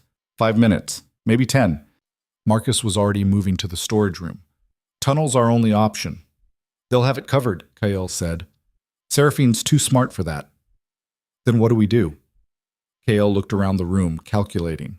His eyes landed on the fireplace, massive, stone, central, and behind it, if Mira remembered the blueprints right, was the compound's fuel storage. Oh no, she said. Kale, you can't be serious. You have a better idea? Anything that doesn't involve blowing ourselves up. Well, we're not blowing ourselves up, we're creating a distraction. He turned to Marcus. Get everyone into the tunnel. I'll rig the fuel storage to blow on a timer. 5 minutes should give us enough lead. Marcus looked skeptical. And if the timer's off? Then we die slightly faster than if we stay here. Kale's smile was sharp. Move, now. Marcus started herding people toward the storage room. Mira grabbed Kale's arm. Let me help. Absolutely not. You need a lookout. Someone to watch the door while you work. Mira, Stop trying to protect me and let me help save both our lives. They stared at each other. Then Kyle swore and nodded. Fine, but you do exactly what I say. They moved fast. While Marcus got people into the tunnel, Kale pried open an access panel behind the fireplace, revealing pipes and valves. He worked with focused intensity, rigging explosives from the compound's emergency supplies, setting timers. Mira kept watch at the door. The pounding had started, heavy, methodical. They were trying to break through. How long? She called. 2 minutes. The door started to buckle. She could hear voices on the other side, coordinating. They were going to breach any second. Kyle! Almost done! The door exploded inward. Mira fired blindly, backing up. Figures poured through. She counted 4, 5, 6. Too many. Then Kyle was there, pulling her back, firing with deadly accuracy. 2 attackers went down. The others took cover. Go! He shouted. Storage room. They ran. Made it through the doorway just as more mercenaries flooded the central room. Marcus was waiting at the tunnel entrance, holding it open. Everyone's down! He called. Move your ass! They dove into the tunnel. Marcus slammed the hatch shut, locked it. Above them, they could hear the mercenaries, searching, getting closer. Timer? Marcus asked. Kale checked his watch. 90 seconds. They ran. The tunnel was narrow, carved rough through stone, lit by emergency lights that flickered like dying stars. Behind them, the hatch groaned. Someone was trying to force it. 60 seconds. The tunnel sloped downward, then leveled out. Ahead, Mira could see the rest of the team, maybe 10 people total, waiting at what looked like a cave opening. 40 seconds. They caught up to the group. Kyle did a quick head count, nodded. Everyone out, now. Get as much distance as possible. They emerged into a ravine, steep walls on either side, the dawn sky visible as a strip of gray above. The group scattered, finding cover behind rocks and trees. 20 seconds. Mira pressed herself against a boulder, breathing hard. Kale crouched beside her, watching the cave entrance. 10 seconds. This is insane, she said. I know. 5 seconds. The mountain shook, a deep rumbling boom that felt like the world splitting open. Fire erupted from the cave entrance, a blast wave that knocked them flat. Debris rained down, rock, metal, burning pieces of the compound. Mira's ears rang. She couldn't hear anything except a high, thin whine. Kyle was pulling her up, his mouth moving, saying something she couldn't parse. Then the shooting started again. They hadn't gotten all the mercenaries. Some had avoided the blast or been far enough away to survive. And now they were pouring into the ravine, weapons raised. Kyle's team returned fire, but they were outnumbered and low on ammunition. This was going to be a slaughter. Mira looked around desperately. The ravine walls were too steep to climb, no cover except the scattered rocks, nowhere to run. But there, at the far end of the ravine, where it narrowed to maybe 6 feet across, and above it she could see the trees swaying, their roots exposed, the whole cliff face looking unstable. Kyle, she grabbed his arm, pointed. The Narrows! If we can trigger a rock slide. He followed her gaze, saw what she saw. That's insane. You keep saying that. Has it stopped working? His laugh was slightly unhinged. Marcus, get everyone to the Narrows. We're bringing down the wall. They moved as a group, fighting every step. 2 of Marcus's team went down, injured or worse. But they made it to the narrow section, pressed themselves against the eastern wall. How do we trigger it? Marcus asked. Kale pulled out the last of his explosives. Very carefully. Mira, get back. Not a chance. He didn't have time to argue. Just placed the charges at the base of the western wall, where the roots were most exposed, the rock most fractured. Mira helped, her hand shaking but steady enough. The mercenaries were getting closer, maybe 30 yards away, 20. Fire in the hole! Kyle hit the detonator. The explosion was smaller than the compound, but in the confined space of the ravine, it was devastating. The western wall shuddered, cracks spreading like spider webs. Then, with a sound like the world ending, it came down. Tons of rock and earth and trees crashing into the ravine, blocking the passage completely. The mercenaries on the other side were cut off, their shouts turning to screams as the slide kept coming. When the dust settled, the ravine was impassable. A wall of debris 15 feet high, blocking their pursuers completely. Mira sat down hard, shaking. They'd done it. They'd actually survived. But when she looked at their group, she realized the cost. 10 people had made it to the ravine. 7 were still standing. Marcus was holding his side, blood seeping between his fingers. Another guard was unconscious, being supported by 2 others, and they were in the middle of nowhere, wounded, with minimal supplies and enemies who definitely weren't giving up. We need to move, Kyle said, his voice rough. They'll find another way around. Where? Mira asked. We're in the middle of the Alps with no backup and no extraction plan. There's a village, 10 miles east. We can get supplies, transportation. He looked at Marcus. Can you walk? Can I walk? Yes. Should I walk? Probably not. Marcus's grin was pained. But let's do it anyway. They started moving, slow, careful, following what looked like an old hunting trail.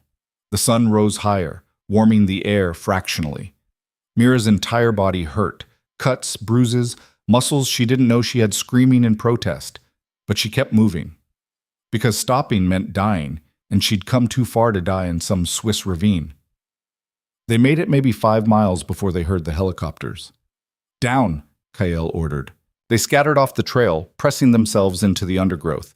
Through the canopy, Mira could see 2 choppers circling, searching. Seraphines? She whispered. Has to be. She's got resources we didn't account for. Kale was watching the sky, calculating. If they spot us... One of the helicopters banked, coming lower.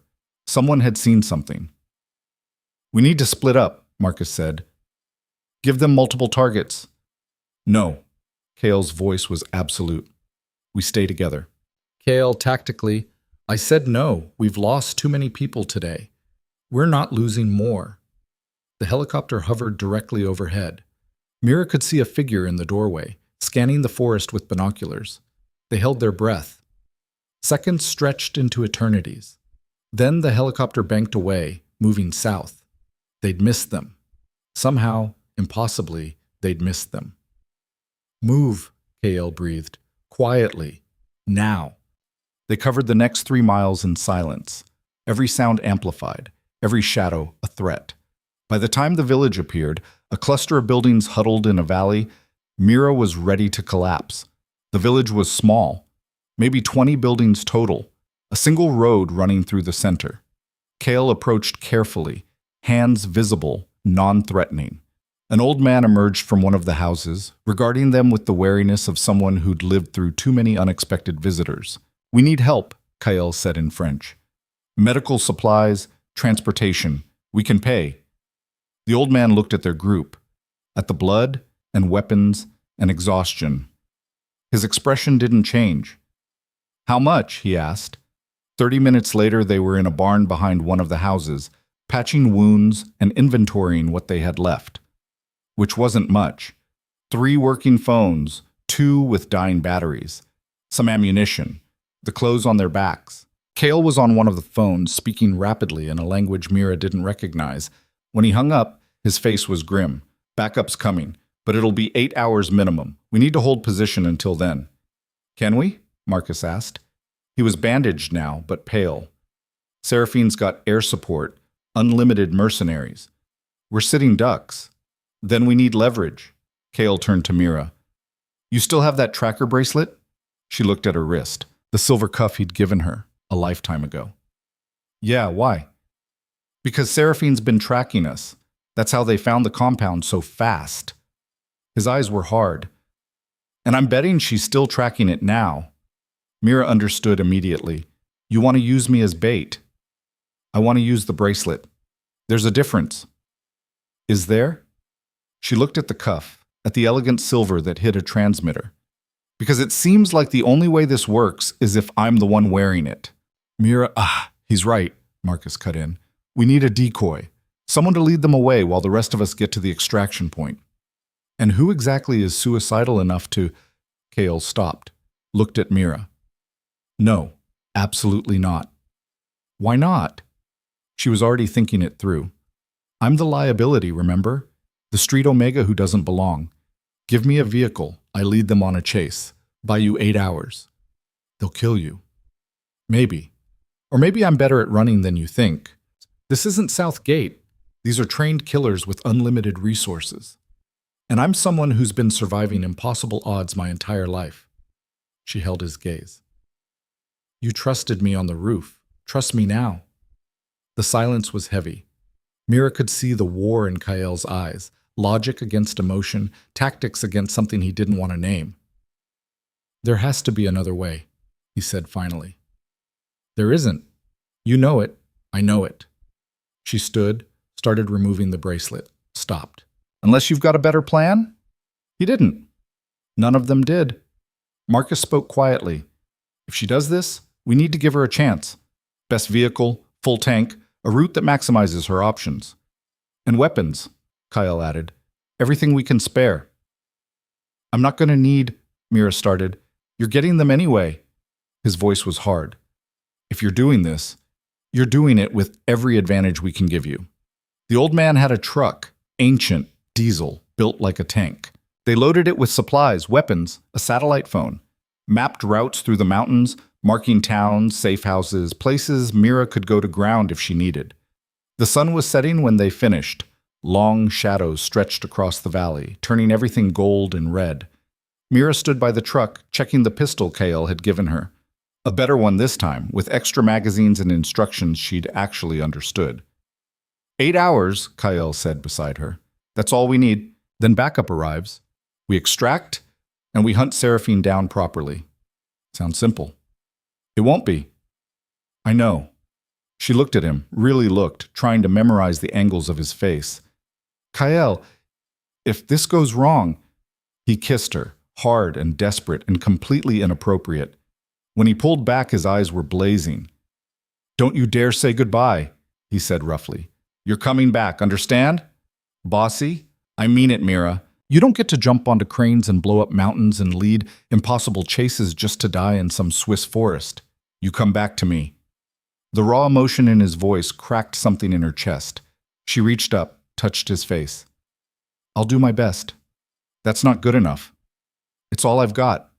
She climbed into the truck before she could change her mind. The engine coughed, sputtered, roared to life. Through the windshield, she could see Kyle standing there, Marcus beside him, both of them looking like they were watching someone walk to their execution. Maybe they were. Mira put the truck in gear, pulled out onto the mountain road. In the rearview mirror, the village disappeared behind a bend. She was alone. She drove for 20 minutes before she heard the helicopters again, closer this time. Hunting. She pressed the accelerator, the truck protesting but responding. The road curved through dense forest, steep drops on one side, sheer cliff on the other. Behind her, she caught a glimpse of black shapes against the darkening sky. They'd found her. Mira smiled grimly and drove faster, heading toward the highest pass she could find. If they wanted a chase, she'd give them one they'd never forget. She just hoped she lived long enough to see Kyle's face when she made it back. The first shots hit the road behind her, kicking up asphalt. Mira swerved, taking a corner too fast, the truck's tires screaming. The helicopters descended, bracketing her position. She could see figures in the open doors, weapons raised. This was it. The moment where everything went wrong or went right. Mira gunned the engine and drove straight toward the narrowest part of the pass, where the road became a shelf carved into the mountainside, and the drop was 1,000 feet of nothing. If she was going out, she was taking them with her. The truck roared into the narrows. Behind her, the helicopters followed, closing in for the kill. And then she saw it, what she'd been hoping for. The avalanche markers. The warning signs about unstable snowpack. Mira grabbed one of the rifles from the passenger seat, stuck it out the window, and fired straight up at the cornice above the road. Once, twice, 3 times. For a heartbeat, nothing happened. Then the mountain came down. The world turned white. Snow and ice and rock came down like a freight train made of winter. Tons of it, cascading across the road in a wall that swallowed everything. The sound was incredible. A roar that drowned out thought, drowned out the helicopters, drowned out Mira's own heartbeat hammering in her ears. She floored the accelerator, the truck lurching forward just as the avalanche hit the road behind her. Through the rearview mirror, she saw one helicopter try to pull up, too slow, caught in the cascade.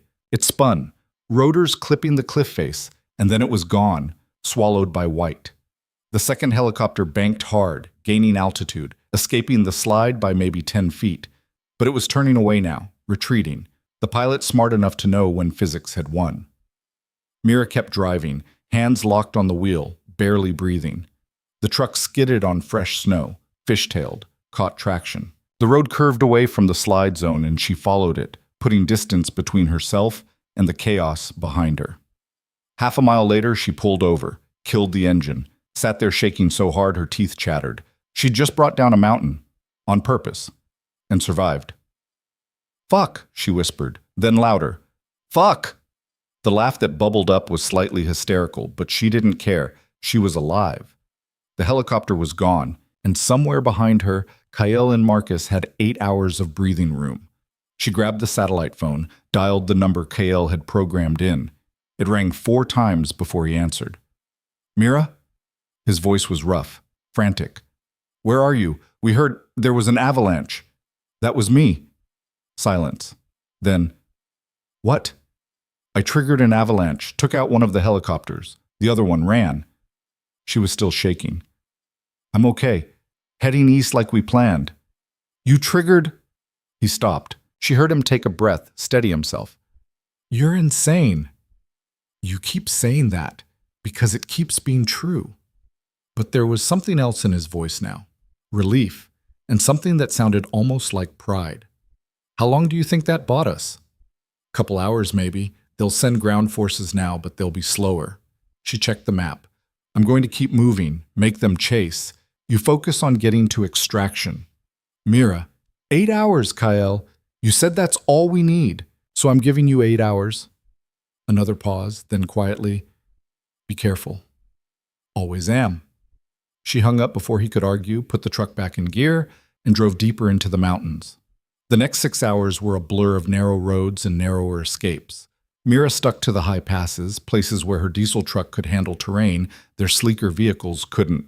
She spotted pursuit twice, black SUVs on roads below her, searching. Each time, she changed direction, used the terrain, stayed ahead. She was exhausted. Her hands hurt from gripping the wheel. Every muscle screamed, but she kept moving because stopping meant capture, and capture meant death. Around hour 7, her luck ran out. The road descended into a valley, no other route, no alternate path. And at the bottom, blocking the bridge across a half-frozen river, were 3 black SUVs and maybe a dozen armed mercenaries. Mira stopped the truck a quarter-mile out, weighing options. She could turn around, but they'd seen her. Could try to ram through, but that was suicide. Could abandon the truck and run, but she wouldn't make it 50 yards. She was trapped. The satellite phone rang. She answered. Mira. Not Kyle. Seraphine. Her voice was smooth, almost pleasant. I have to admit, you've been more resourceful than expected. The avalanche was creative. How did you get this number? Please. I've had people inside Kyle's operation for months. Did you really think a satellite phone would be secure? Seraphine's tone shifted. Here's what's going to happen. You're going to step out of the truck, hands visible, and walk toward my people. You do that, and this ends quietly. And if I don't? Then we kill you messily. Your choice. Mira looked at the mercenaries, at the weapons, at the bridge that represented her only way forward. Seraphine was right. She was out of options. Except, she looked at the river. Fast-moving despite the ice, swollen with snowmelt, deep enough that she couldn't see bottom. The bridge was the only crossing point for miles, which meant anyone chasing her would have to use it too. Mira? Seraphine's voice had an edge now. I'm losing patience. Yeah, well, patience was never my strong suit either. She hung up, grabbed the rifle and as much ammunition as she could carry. Then she opened the door and stepped out. The mercenaries raised their weapons. Mira raised her hands, started walking toward them. 50 yards, 40, 30. Then she pivoted and ran, not toward them, but toward the bridge supports. Rifle shots cracked behind her, bullets kicking up frozen dirt. She made it to the first support column, pressed herself against concrete and steel. The bridge was old. Communist-era construction, built fast and cheap. She could see rust on the supports, cracks in the concrete. And underneath, where the structure met the riverbank, she could see the charges. Old demolition charges, probably left over from Cold War paranoia about invasion routes. Forgotten, degraded, but maybe still functional. Mira slung the rifle, started climbing. The mercenaries were advancing, cautious, spreading out. She had maybe 2 minutes before they reached her position. The charges were encased in deteriorating metal boxes, wired together. She pried one open with her knife, saw a yellowed plastic explosive inside. Her hands were shaking. She had no idea if this stuff was still viable or if touching it would blow her to pieces. Only one way to find out. She pulled the detonator, a simple mechanical trigger connected to corroded wires. Prayed it still worked, started backing away, moving to the far end of the bridge. A mercenary appeared on the near side, saw her, raised his weapon. Mira hit the detonator. For a heartbeat, nothing. Then the charges blew, all of them, a chain reaction that tore through the bridge supports. The structure groaned, twisted, and collapsed into the river with a sound like the world breaking. The mercenary on the bridge went down with it, his scream cut short by impact and freezing water. Mira scrambled back to solid ground, watching as the bridge settled into the river, now an impassable tangle of broken concrete and twisted steel. On the far side, Seraphine's remaining forces stared across the gap, weapons lowered. There was no crossing now. Not here. Not for hours. Maybe days. Mira grabbed the satellite phone, dialed Kyle. Yeah? He sounded tense. Bridge is down. I bought you more time. Jesus Christ, Mira. What did you... He stopped. Extraction's here. Helicopter just landed. Where are you? She gave him coordinates from the map. Kyle was silent for a moment, calculating distance. That's 15 miles from our position? Can you make it? Mira looked at the terrain. No truck now. She'd have to go on foot. Through forest and snow, exhausted, with hostiles probably circling around to cut her off. I'll make it. Mira, but 15 miles, Kyle. I've run farther for less. Just don't leave without me. Never. She hung up and started running. The forest was dense, pine trees blocking out what little sun remained. Mira navigated by compass and instinct, pushing through underbrush, climbing over fallen logs, keeping her pace steady. Her lungs burned. Her legs felt like lead, but she kept moving. Around mile 8, she heard engines, vehicles trying to flank her position. She adjusted course, heading upslope where they couldn't follow. Mile 10, she heard voices. Close, too close. She dropped into cover behind a deadfall, controlling her breathing, listening. Two mercenaries, maybe 20 yards away, moving through the forest in a search pattern. Fucking cold out here. Shut up and keep looking. Seraphine wants the Omega alive. Why? She's just... Because Virak cares about her, which makes her leverage. They moved past, oblivious. Mira waited until they were gone, then kept moving. Mile 12. Her right ankle gave out. Rolled on a hidden root, pain shooting up her leg like lightning. She went down, biting back a scream, waiting for the agony to subside. It didn't. When she tried to stand, her ankle wouldn't support her weight. She was 3 miles from extraction with a blown ankle and hostiles closing in. For the first time since this whole nightmare started, Mira felt actual despair creeping in. She'd survived poison and explosions and avalanches and a dozen impossible situations, but basic human physiology was going to stop her 3 miles from safety. The satellite phone rang. Kyle. "Where are you?" he demanded. "You should be close by now." "I'm coming. Just hit a snag." "What kind of snag?" "The kind where I can't walk." Silence. Then, "I'm coming to you." "No, Kyle, no. You'll... Send me your exact coordinates. Now." "That's suicide. There are hostiles everywhere. You'll..." "Mira." His voice was absolute. "I'm not leaving you. Send the coordinates." She wanted to argue, wanted to tell him to get on the helicopter and get out while he could, but the raw determination in his voice told her she'd be wasting her breath. She sent the coordinates. 20 minutes later, she heard movement. Raised the rifle, ignoring the screaming pain in her ankle, ready to fight. Kyle emerged from the trees, Marcus behind him, both armed and moving fast. When Kyle saw her, something in his expression broke and reformed. "You look like hell," he said. "You should see the bridge." He dropped to one knee beside her, checking her ankle with efficient precision. "Sprained, not broken. Can you walk?" "Not well." "Then we carry you." He looked at Marcus. "How long do we have?" 10 minutes before that patrol doubles back, maybe less. Marcus was scanning the forest, weapon ready. "We need to move now." Kyle hauled Mira up, supporting her weight. She bit back a gasp as her ankle protested. "This is stupid," she managed. "You should have left me." "Not happening ever." He started moving, half carrying her. "You saved my life twice. I'm returning the favor." They moved as fast as they could, which wasn't fast enough. Mira could hear pursuit now, voices, engines, the sound of a net closing. Marcus was on point, Kyle supporting her, and she felt like a liability all over again. "There's the LZ," Marcus called. Ahead, through a break in the trees, Mira could see a clearing. And in the clearing, a helicopter, rotors already spinning. They were maybe 50 yards away when the shooting started. Marcus returned fire, dropping to one knee. "Go! I'll cover!" Kale didn't hesitate. Just ran, pulling Mira with him, ignoring her protests. Bullets tore through the trees around them, too close, getting closer. They burst into the clearing. The helicopter door was open, hands reaching out. Kale literally threw Mira inside, then hauled himself up behind her. "Marcus!" he shouted. Marcus was backing toward them, still firing. He made it 5 steps before he went down, hit in the leg. He tried to get up, couldn't. Kyle started to move, to jump back out. Mira grabbed his arm. "I'll get him. Cover me." "Mira, your ankle." "Doesn't matter. Go." She didn't wait for permission, just dropped out of the helicopter and hobbled toward Marcus, every step agony. Behind her, Kyle was firing from the helicopter door, keeping the hostiles pinned. She reached Marcus, grabbed him under the arms. He was heavy, dead weight, but she dragged him anyway, ignoring the pain, ignoring the bullets, ignoring everything except getting him to the helicopter. 10 yards. 5. Hands grabbed Marcus, pulled him up. Then they were pulling her, and she was in the helicopter, and the ground was falling away beneath them.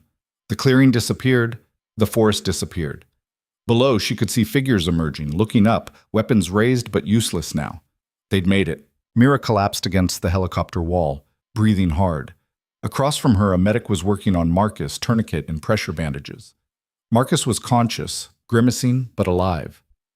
Kale sat beside her, his hand finding hers. "You're insane." "You've mentioned that." "I mean it, Mira. That was..." He stopped. looked at her with something between awe and terror. You brought down a mountain, blew up a bridge, and ran 15 miles on a sprained ankle. Who the hell are you? Just someone who doesn't quit. He laughed, the sound exhausted and raw. Then he pulled her close, and she let him, too tired to maintain any pretense of independence. Where are we going? She asked. Secure location? One of my actual safe houses, not council approved. His voice was grim. We need to regroup. Figure out our next move. Next move? Kyle, we barely survived, and we're going to make sure everyone who tried to kill us regrets it. His eyes were hard. Seraphine, Selene, anyone else involved. We're hunting them down. With what army? They destroyed your compound, compromised your security. Not all of it. He pulled out his phone, started typing. Marcus wasn't the only one I had off book. I've got loyalists scattered across 3 continents. People who owe me, people who actually give a damn. We pull them in, we build a case the council can't ignore, and we take the fight back to them. Mira wanted to say it was impossible, that they were too damaged, too exposed, but looking at Kael's face, determined, angry, absolutely certain, she found herself believing. Okay, she said. What do you need me to do? His expression softened. Rest, heal. You've done more than enough. That's not an answer. It's the only one you're getting. He glanced at the medic. How's Marcus? He'll live. Bullet went through, missed the artery. He's lucky. Luck's got nothing to do with it, Marcus muttered. Mira pulled me out. I'd be dead if... He stopped, looked at her. Thank you. Don't mention it. No, I mean it. His voice was serious. You could have left me. Saved yourself. Most people would have. I'm not most people. Yeah, I'm starting to get that. The helicopter flew for 2 hours, landing finally at a private airfield somewhere in northern Italy. They transferred to a plane, sleek, unmarked, clearly expensive, and flew for another 4 hours. When they landed, it was at a compound that made the Swiss safe house look like a vacation rental. Concrete and steel, built into the side of a cliff overlooking an ocean Mira didn't recognize. Guards everywhere, armed and alert. Security that looked actually functional. Where are we? She asked. Greece, Kael said. Island I own through about 6 shell companies. The council doesn't know about it. Selene didn't know about it. It's as safe as anywhere gets. They were escorted inside, through corridors carved from rock, into rooms that managed to be both fortress and luxury. Mira was given a suite with an actual bed, a bathroom with a shower that had water pressure, and clothes that fit. She stood under the hot water for 20 minutes, watching blood and dirt and mountain debris swirl down the drain. When she finally emerged, wrapped in a towel, she found fresh bandages and painkillers waiting on the counter. Someone had thought of everything. She dressed in simple clothes, soft pants, a shirt that didn't have bullet holes, and was debating whether to sleep or find food when someone knocked. Kael stood in the doorway, cleaned up but exhausted. Can I come in? She stepped aside. He entered, looked around the room like he was checking for threats even here. How's the ankle? He asked. Better. Painkillers help. She sat on the edge of the bed. Kael, what are we doing? Surviving. After that, assuming we don't die in the next 48 hours, what's the plan? He was quiet for a moment, then he sat beside her, close enough that she could feel his warmth. We expose everyone involved in the coup. Build a coalition of packs that are tired of the council's games. Force a vote to restructure the entire system. He paused. Or we burn it all down and start over. I haven't decided yet. That's ambitious. That's necessary. This system, the one where alphas like Seraphine can buy loyalty and orchestrate assassinations, it's broken. Has been for generations. Someone needs to fix it. And you think that someone's you? I think it has to be someone. Might as well be the one who's got nothing left to lose. Mira studied his profile. You're not doing this just for revenge. No, I'm doing it because you were right. About what? Everything. He turned to face her.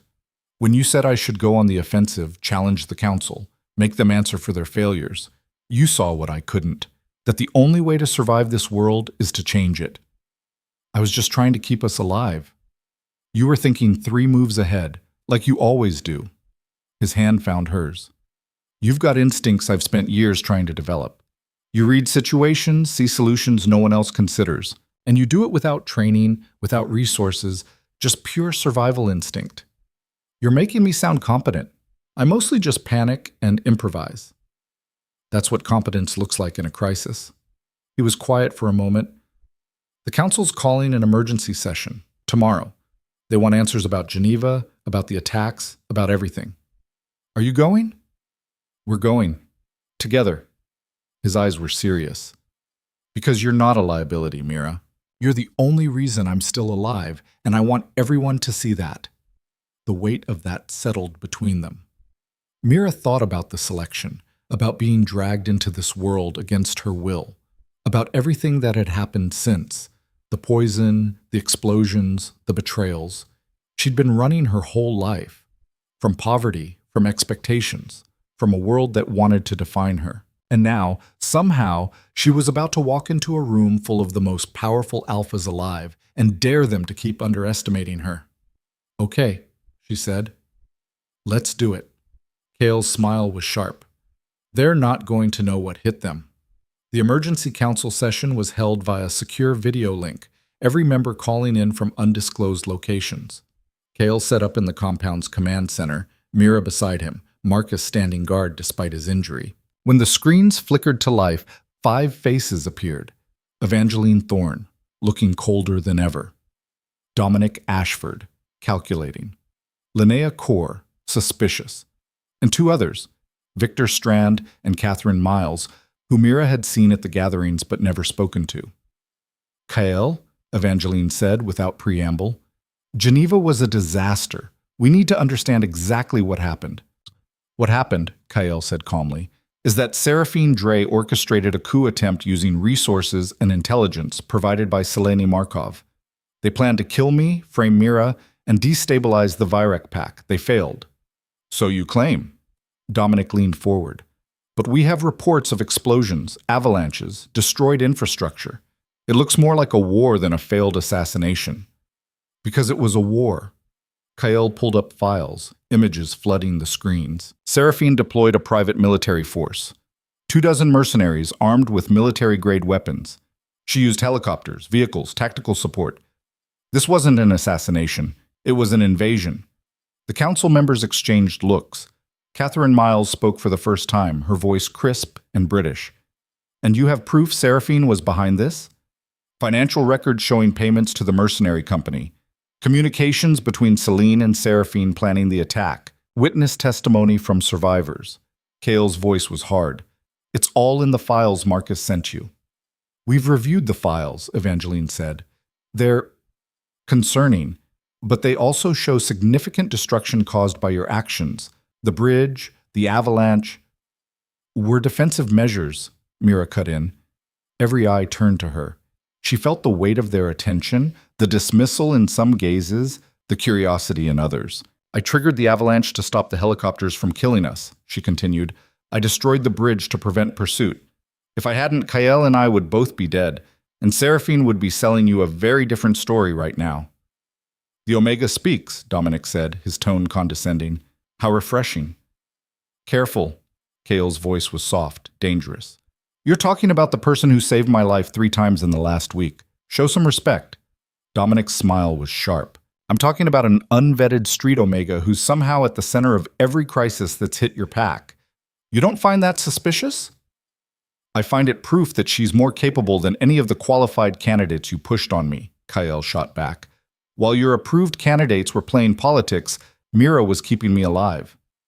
Or, Victor Strand interjected, she's working with the conspirators, and this is all an elaborate... Enough, Evangeline's voice cut through the argument. We're not here to debate Ms. Voss's loyalty. We're here to address the threat Seraphine represents. Then authorize a hunt, Kyle said. Give me the resources to track her down and bring her to justice. Justice? Linnea's laugh was bitter. You want revenge, Kale. Don't dress it up as something noble. I want accountability. There's a difference. Is there? Evangeline's gaze was sharp. Because from where we sit, you've destabilized 3 territories, destroyed council-approved infrastructure, and created an international incident, all while pursuing a personal vendetta. while surviving multiple assassination attempts, Marcus corrected quietly. Let's keep the facts straight. The council was silent for a moment. Then Catherine spoke, her voice measured. Seraphine Dre's actions, if proven, constitute treason, but pursuing her requires council approval, unanimous approval. She looked at the other members. I propose we vote. Seconded, Linnea said. One by one, they voted. Catherine, yes. Linnea, yes. Victor, abstain. Dominic, abstain. All eyes turned to Evangeline. She sat back, studying Kael with an expression Mira couldn't read. You've been a thorn in this council's side since you took power, Kael. Defiant, aggressive, unwilling to compromise. Part of me thinks letting Seraphine eliminate you would solve several problems. Kael's expression didn't change.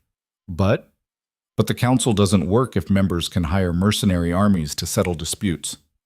That's anarchy. She paused. I vote yes. Hunt Seraphine down. Bring her to answer for her crimes. You have council authorization. Kael nodded once. Thank you. Don't thank me yet. This authorization comes with conditions. Evangeline's eyes were ice. You bring Seraphine back alive. You provide evidence that can be verified. And you do it without creating more international incidents. Fail any of these conditions, and the council will consider you just as culpable as her. Understood? Understood. Good. This session is adjourned. The screens went dark. Kael sat back, exhaling slowly. Well, Marcus said, that could have gone worse. Could have gone better too, Kael muttered. Half the council still thinks we're lying. Let them think what they want, Mira said. You've got authorization. That's what matters. He looked at her, something shifting in his expression. We've got authorization. You're part of this now, whether you want to be or not. I figured that out when I brought down a mountain. His laugh was startled, genuine. Yeah, you did. He stood, offered her his hand. Come on, we've got a war to plan. Over the next 3 days, the compound transformed into a command center. Kael called in every favor he had, pulling in loyalists from across the globe. Alphas and betas who'd served with him, fought beside him, owed him debts they were ready to repay. They brought intelligence, resources, connections. Piece by piece, they built a picture of Seraphine's network. Properties she owned, companies she controlled, people she'd bought. Mira sat in on the planning sessions, watching Kael operate. He was brilliant at this, strategic, decisive, able to see patterns in chaos. But he also listened, considered other viewpoints, adapted when someone had a better idea. And increasingly, he looked to her. Mira, thoughts on the Athens operation? What's your read on this intelligence, Mira? You've survived more impossible situations than anyone here. How would you approach this? At first, the others were skeptical. Street Omega playing at tactics. But after she pointed out a flaw in their first extraction plan, a blind spot in their coverage that would have gotten 3 people killed, they started listening. By day 3, when she suggested using Seraphine's own supply chains against her, cutting off her resources before they even attempted capture, half the room was nodding before she finished speaking. That night, Kael found her on the compound's terrace, looking out at the dark ocean. Can't sleep? He asked. Too much coffee. Too much adrenaline. She glanced at him. You? Same. He leaned against the railing beside her. We've got a location. Seraphine's holed up in a villa outside Athens. Private security, extensive grounds. We move in 36 hours. That fast? Before she can relocate again. Or before the council changes its mind. He was quiet for a moment. I want you to stay here. Not a chance. Mira, you need me there. I know her patterns. I've seen how she operates. And if this goes wrong, you need someone who thinks differently than everyone else. She turned to face him. I'm coming. It's going to be dangerous. When hasn't it been? He studied her face in the moonlight. You know, when I chose you at the selection, I thought I was making a tactical decision. Someone who couldn't be controlled or corrupted. Someone different. And now? Now I think it's the smartest thing I've ever done. He reached up, tucked a strand of hair behind her ear. You've changed everything, Mira. The way I see this world, the way I operate in it. You made me question systems I thought were unchangeable. I just refused to kneel. I know. That's what makes you dangerous. His hand lingered on her cheek. And incredible. And terrifying. She should pull away, should maintain distance, keep this professional, but his touch was warm and she was tired of running from things that felt real. Kael, she said quietly, after this, after we get Seraphine, what happens to us? What do you want to happen? It was the question she'd been avoiding. Because wanting things had always been dangerous. Wanting meant vulnerability, meant giving the world something to take away. But looking at him, at this man who'd defended her to the most powerful alphas alive, who'd jumped impossible gaps because she'd asked him to trust her, who'd risked everything to pull her out of that forest, she couldn't pretend she didn't want this. I want to stay, she said, not because I have to, not because it's tactical, because I choose it. His smile was like sunrise. Then stay. He kissed her, and this time it wasn't desperate or rushed. It was deliberate, certain, a promise neither of them had words for. When they finally pulled apart, Mira was breathless. We should probably focus on not dying first. Probably, he agreed. But after that we rebuild. Together. Together, he repeated like he was testing the word. I like that. 36 hours later, they stood in a briefing room with 20 of Kael's best people going over the final plan. The villa was a fortress, but they'd found weaknesses. A gap in the patrol pattern, a service entrance with outdated security, a window of opportunity that would last maybe 8 minutes.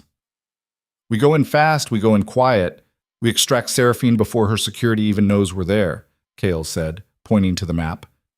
Team 1 takes the north approach. Team 2, east. Marcus, you coordinate from here. Legs not healed enough for field work. Marcus didn't look happy about it, but he nodded. And me? Mira asked. Kael looked at her. You're with me. Center approach, straight to the main house.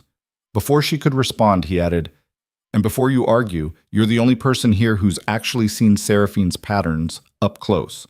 If she rabbits, you'll know where she's going. It was a thin justification, and they both knew it. He wanted her where he could protect her, but Mira didn't argue, because she wanted him where she could protect him too. All right, she said, let's end this.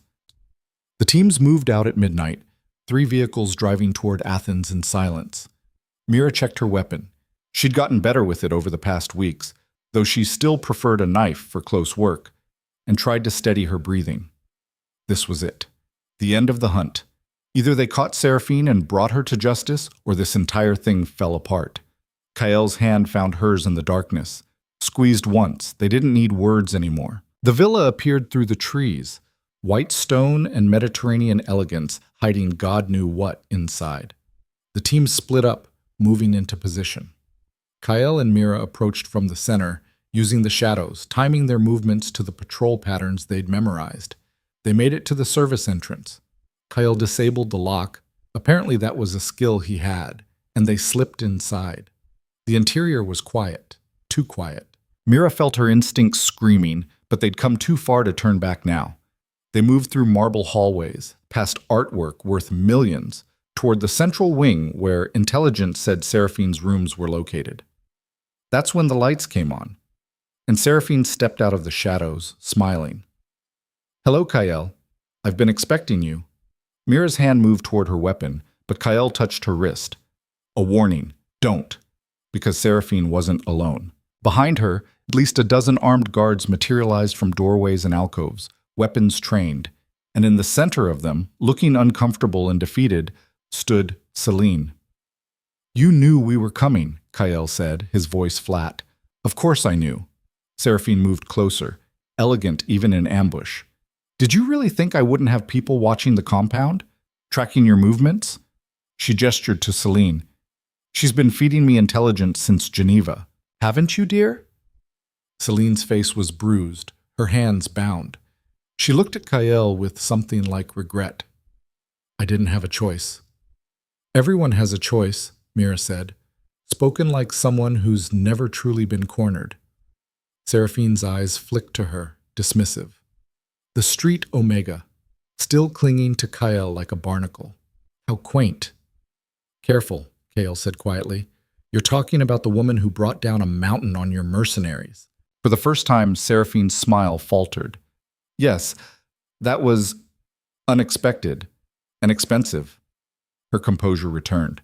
But ultimately irrelevant. You're here now, trapped, and I hold every advantage. Then why are we still talking? Mira asked. If you've got us, why not just shoot? Because I'm not a barbarian. Seraphine moved to a side table, poured herself wine from a crystal decanter. I want Kyle to understand why this had to happen. Why his little rebellion was doomed from the start. I'm listening, Kyle said. The council is broken. Has been for decades. Too much infighting, too many competing interests. We needed consolidation, unity. She took a sip. I offered to provide that, to bring the families together under competent leadership. Your father understood. He was willing to negotiate.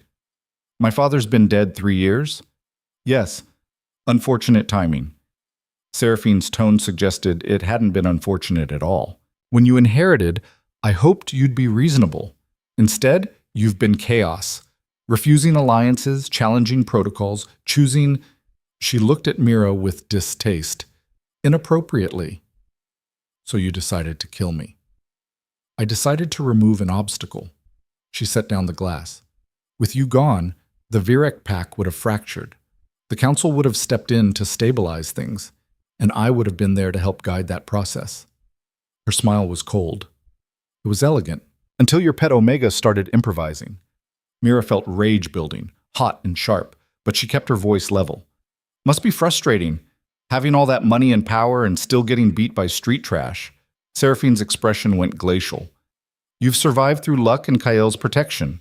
Nothing more. If that's what you need to believe. Enough! Seraphine's patience was clearly wearing thin. Here's what happens now. Kyle, you're going to call your teams. Tell them to stand down, that it was a false alarm. Then you're going to disappear.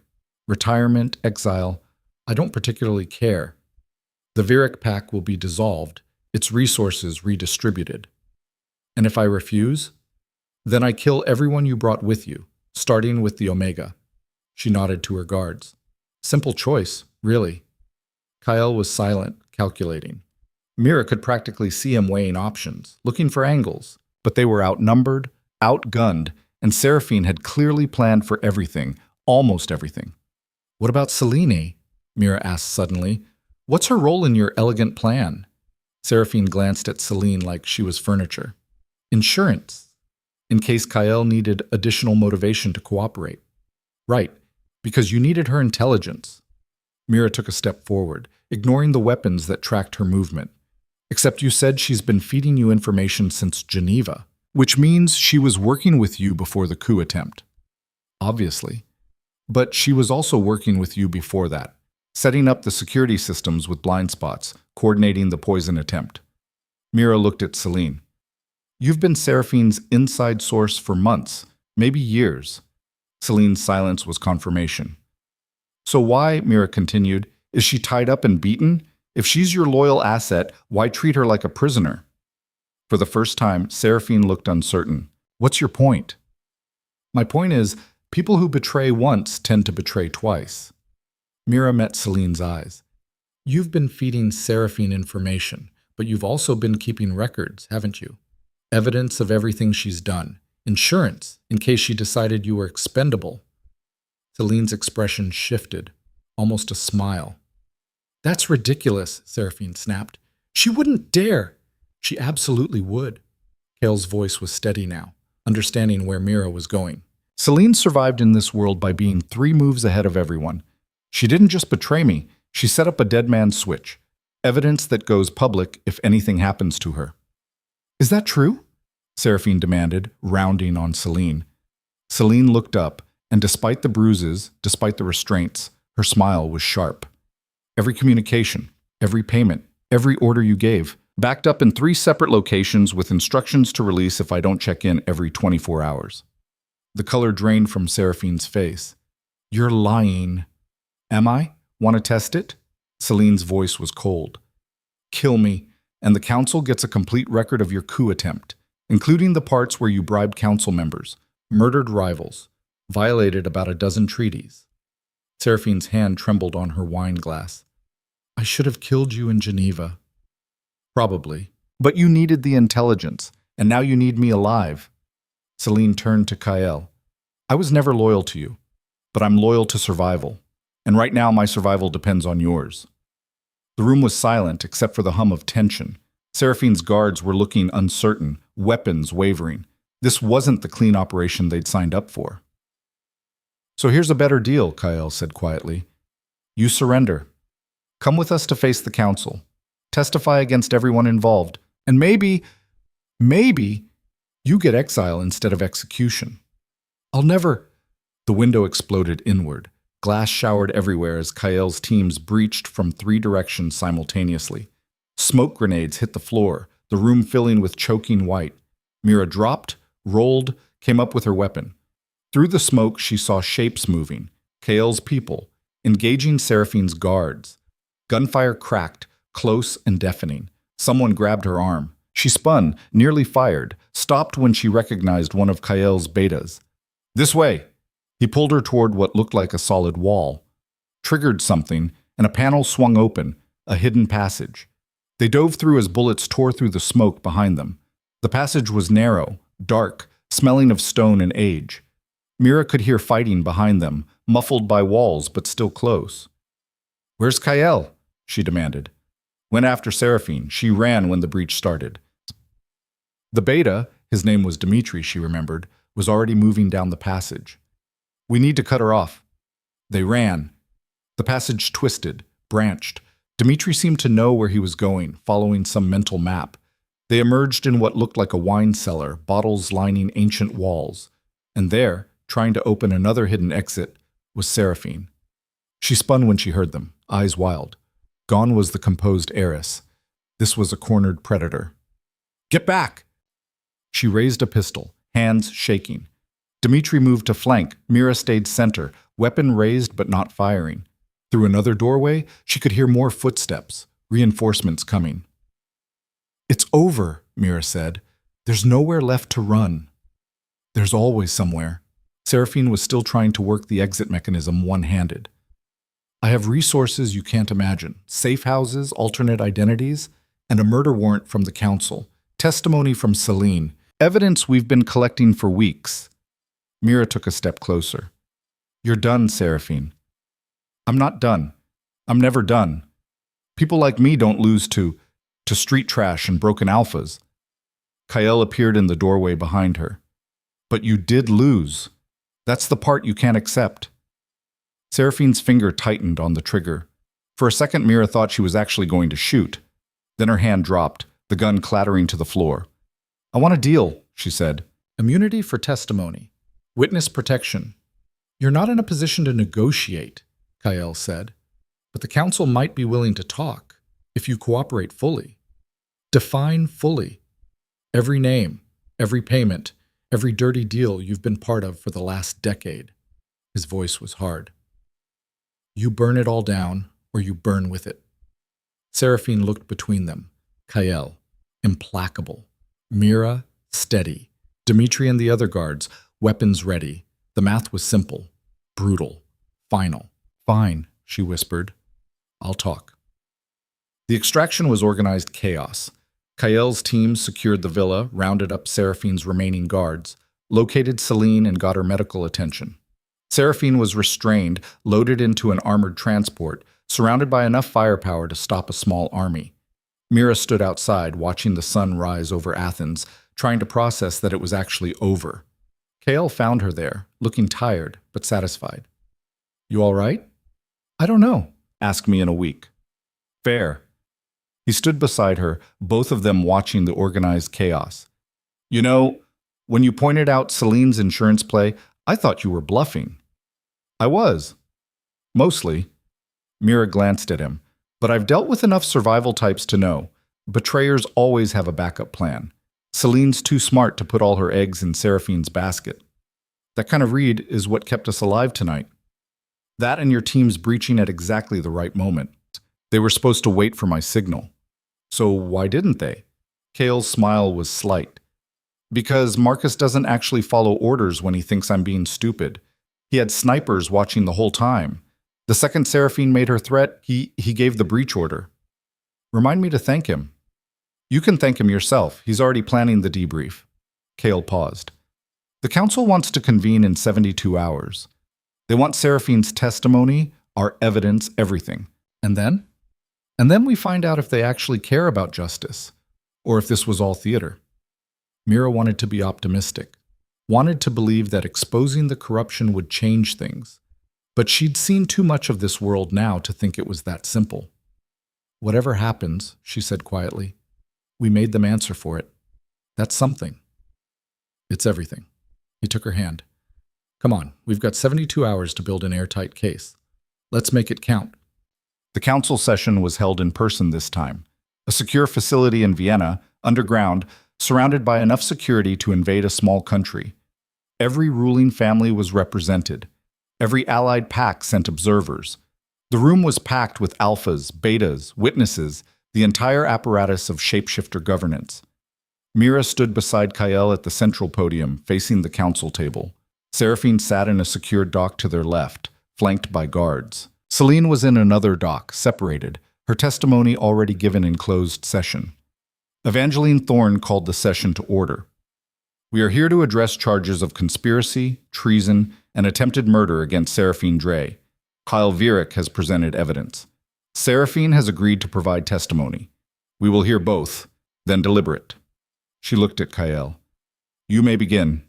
Kael activated the displays. Financial records appeared on every screen. Payments, shell companies, money trails leading directly to Seraphine.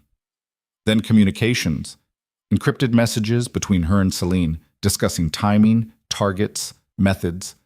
Then testimony, from survivors of the Geneva attack, from guards who'd defected, from Celine herself. It took 2 hours to present it all. By the end, the room was silent. Seraphine Dre, Evangeline said, you've heard the evidence. Do you wish to contest it? Seraphine looked smaller in the dock, diminished. No, it's accurate. Murmurs rippled through the gallery. Dominic Ashford leaned forward. Then you admit to orchestrating the coup attempt? I admit to trying to remove an obstacle to effective governance. Seraphine's voice was steady, defiant, even now. Kyle Vierik represents chaos. His refusal to form proper alliances, his choice of an unsuitable mate, his constant challenges to council authority. He's destabilizing the entire system. So you tried to kill him, Linnea said flatly. I tried to restore order. By hiring mercenaries, blowing up hotels, attempting multiple assassinations. Victor Strand looked disgusted. You call that order? I call it necessary. Seraphine's eyes blazed. This council is too weak to do what needs to be done. Someone had to take action. And the others? Catherine Miles asked. The council members you bribed? The allies you compromised? For the first time, Seraphine hesitated. I want immunity before I provide those names. Denied, Evangeline said coldly. You have no leverage here. Provide the names or face maximum penalties. The silence stretched. Then Seraphine started talking. She named 4 council members who'd taken payments, 7 pack leaders who'd provided resources, a dozen business leaders who'd laundered money. Each name landed like a bomb, destroying reputations, shattering alliances. By the time she finished, half the gallery was pale. Some were already on their phones, probably arranging lawyers or flight plans. Is that everyone? Evangeline asked. Everyone material to the conspiracy? Yes. And Celine Markov's role? She provided intelligence, access, technical expertise in exchange for payment and future positioning in the new power structure. Seraphine glanced at Celine, though apparently she was playing both sides. Insurance, she called it. Celine's expression didn't change. Evangeline turned to the council. We need to vote on penalties. For Seraphine, for Celine, for everyone named in their testimony. She paused.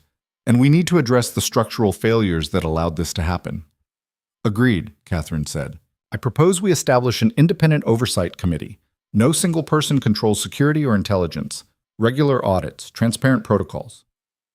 Seconded, Linnea added. The vote was unanimous. Watching it happen, Mira felt something shift. This wasn't victory. Too many people had died, too much had been destroyed.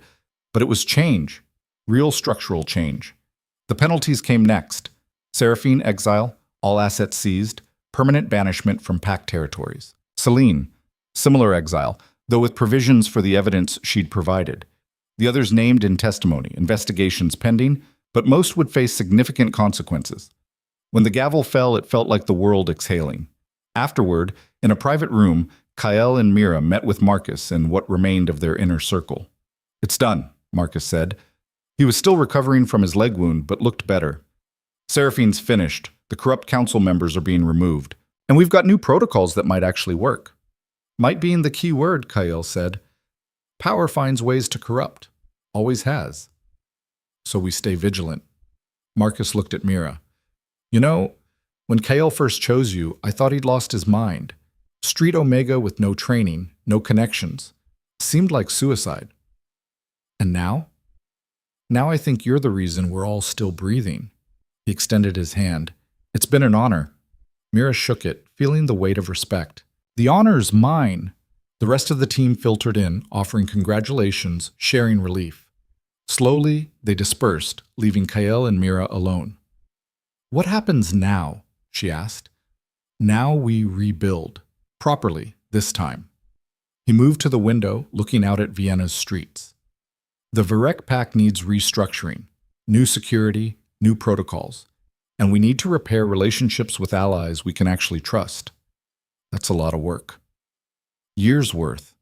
He turned back to her. "I'm going to need help. Someone who thinks differently, who isn't afraid to challenge assumptions or point out when I'm being an idiot." "Are you offering me a job?" "I'm offering you a partnership, equal say in how we rebuild, equal authority." His eyes were serious. "Not as my Omega, as my partner in every sense." Mira felt her breath catch. This was more than she'd imagined, more than she'd dared hope for when she'd first walked into that selection, angry and defiant and certain she didn't belong. "I don't know the first thing about running a pack," she said. "Neither did I when I started. We'll learn together." He crossed to her, took her hands. "You've already proven you're better at survival, strategy, and seeing through bullshit than anyone I know. That's what we need, what I need." "Kale, I love you," he said quietly.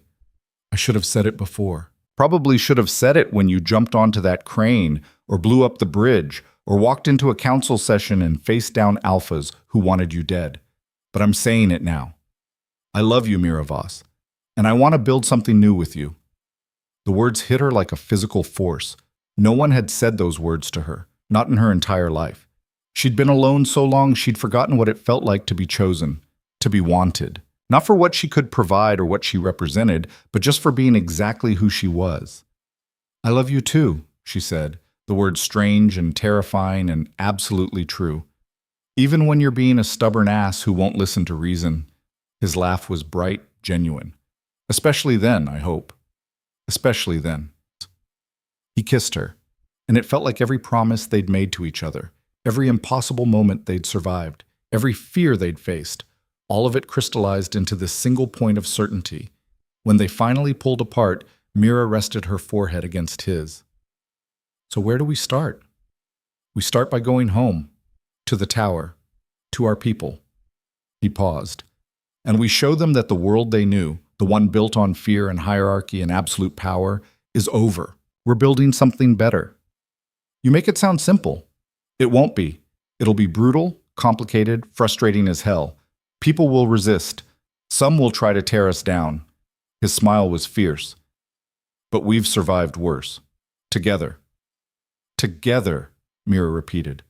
The word felt solid, real, like something she could build a life on. They returned to New Manhattan 3 days later. The Arkstone Tower rose from the city like it always had, black glass and steel touching the sky. But something was different. The people who met them at the landing pad weren't just guards or staff. They were pack members who'd fought in Geneva, who'd defended the compound, who'd stood with them when everything was falling apart. Vera was there, the beta who'd sparred with Mira that felt like a lifetime ago. "Heard you took down Seraphine." "We did." "Good." Vera's smile was genuine. "For what it's worth, I was wrong about you. You're not a liability. You're probably the best thing that's happened to this pack in years. Don't let it get around. I've got a reputation as street trash to maintain." "Too late. Word's already spreading. Vera fell into step beside them as they entered the tower. Half the Omegas in the city are asking how you did it, how you went from the selection to taking down one of the most powerful alphas alive. I got lucky, and I had help. Luck runs out. Help only gets you so far. Vera's expression was serious. You did this because you refused to accept the world as it was. That's not luck. That's revolution. The word hung in the air. Revolution. It felt too big, too dramatic. Mira was just someone who'd survived, who'd fought when she had to, who'd refused to kneel. But looking at the people gathering in the tower's main hall, pack members, allies, people who'd heard what happened and wanted to be part of whatever came next, she realized Vera might be right. This wasn't just about her and Kyle anymore. It was about everyone who'd been told they weren't good enough, weren't qualified, weren't worthy of power or respect or choice. Kyle addressed the gathered crowd, his voice carrying through the space. 3 weeks ago, we were attacked. People we trusted betrayed us. Systems we relied on failed. We could have collapsed, could have given up. He paused. But we didn't. We fought back, and we won. Cheers erupted. Kale waited for them to subside. Now comes the harder part. Rebuilding. Creating systems that actually work. Structures that can't be corrupted by one person's ambition. He looked at Mira, extended his hand, and we're doing it together, all of us. No more hierarchy that puts power in the hands of the few. From now on, we build something better. Mira took his hand, stepped forward, looked out at the faces watching her. Some were familiar, most weren't, but all of them were waiting to see what she'd say. I'm not going to pretend I know what I'm doing, she started. 6 weeks ago, I was running courier jobs in Southgate. I had no pack, no connections, no plan beyond surviving the next day. She paused. But I learned something. The people at the top, the ones with all the power and resources, they're not invincible. They make mistakes. They get comfortable. And if you're willing to look at problems differently, to take risks they'd never consider, you can beat them. She felt Kale's hand tighten on hers, encouraging, supporting. So that's what we're going to do, she continued. We're going to take every assumption about how packs work, how power works, and question it. We're going to make space for people who don't fit the traditional molds. And we're going to prove that strength isn't just about dominance. It's about resilience, creativity, and refusing to accept that things can't change. The applause this time was different. Not just celebration, but recognition. Agreement. As the crowd dispersed, planning sessions forming organically, Mira felt the weight of it settling. This was real. They were actually going to try to change things. Scared? Kale asked quietly. Terrified. Good. Means you're taking it seriously. He pulled her close. But we've got this. Look at what we've already survived. Mira looked around the tower. At people talking, planning, building something new. At Marcus coordinating security with people who actually wanted to help. At Vera organizing training sessions for Omegas who wanted to learn self-defense. Change was messy. Would be messy for years to come. But it was happening. 6 months later, Mira stood in the same council chamber where she'd first been questioned, where they'd presented evidence against Seraphine. But the council looked different now. Catherine Miles had taken over as primary chair. Victor and Linnea remained, but the corrupt members had been replaced. And there were new faces, younger alphas, some betas, even one Omega representative. The Vienna Accords are working, Catherine reported. Pack violence is down 40%. Disputes are being resolved through mediation instead of bloodshed. And the oversight committees are actually catching problems before they escalate. There's resistance, Victor added. Traditional packs who think we've gone soft, but they're a minority. For now, Kyle said, we need to keep pushing, keep proving the new system works better than the old one. Agreed, Catherine looked at Mira. Ms. Voss, your proposed Omega Education Initiative, we've reviewed it. It's ambitious. It's necessary, Mira said. Right now, most Omegas are raised to be compliant. Decorative, we're changing that. Teaching self-defense, financial literacy, leadership skills. Making sure the next generation has choices. Some alphas won't like it. Some alphas don't like anything that threatens their control. They'll adapt or become irrelevant. Mira kept her voice steady. This isn't optional. It's happening. Catherine's smile was approving. Then the council grants provisional approval. Show us results in a year, and we'll make it permanent.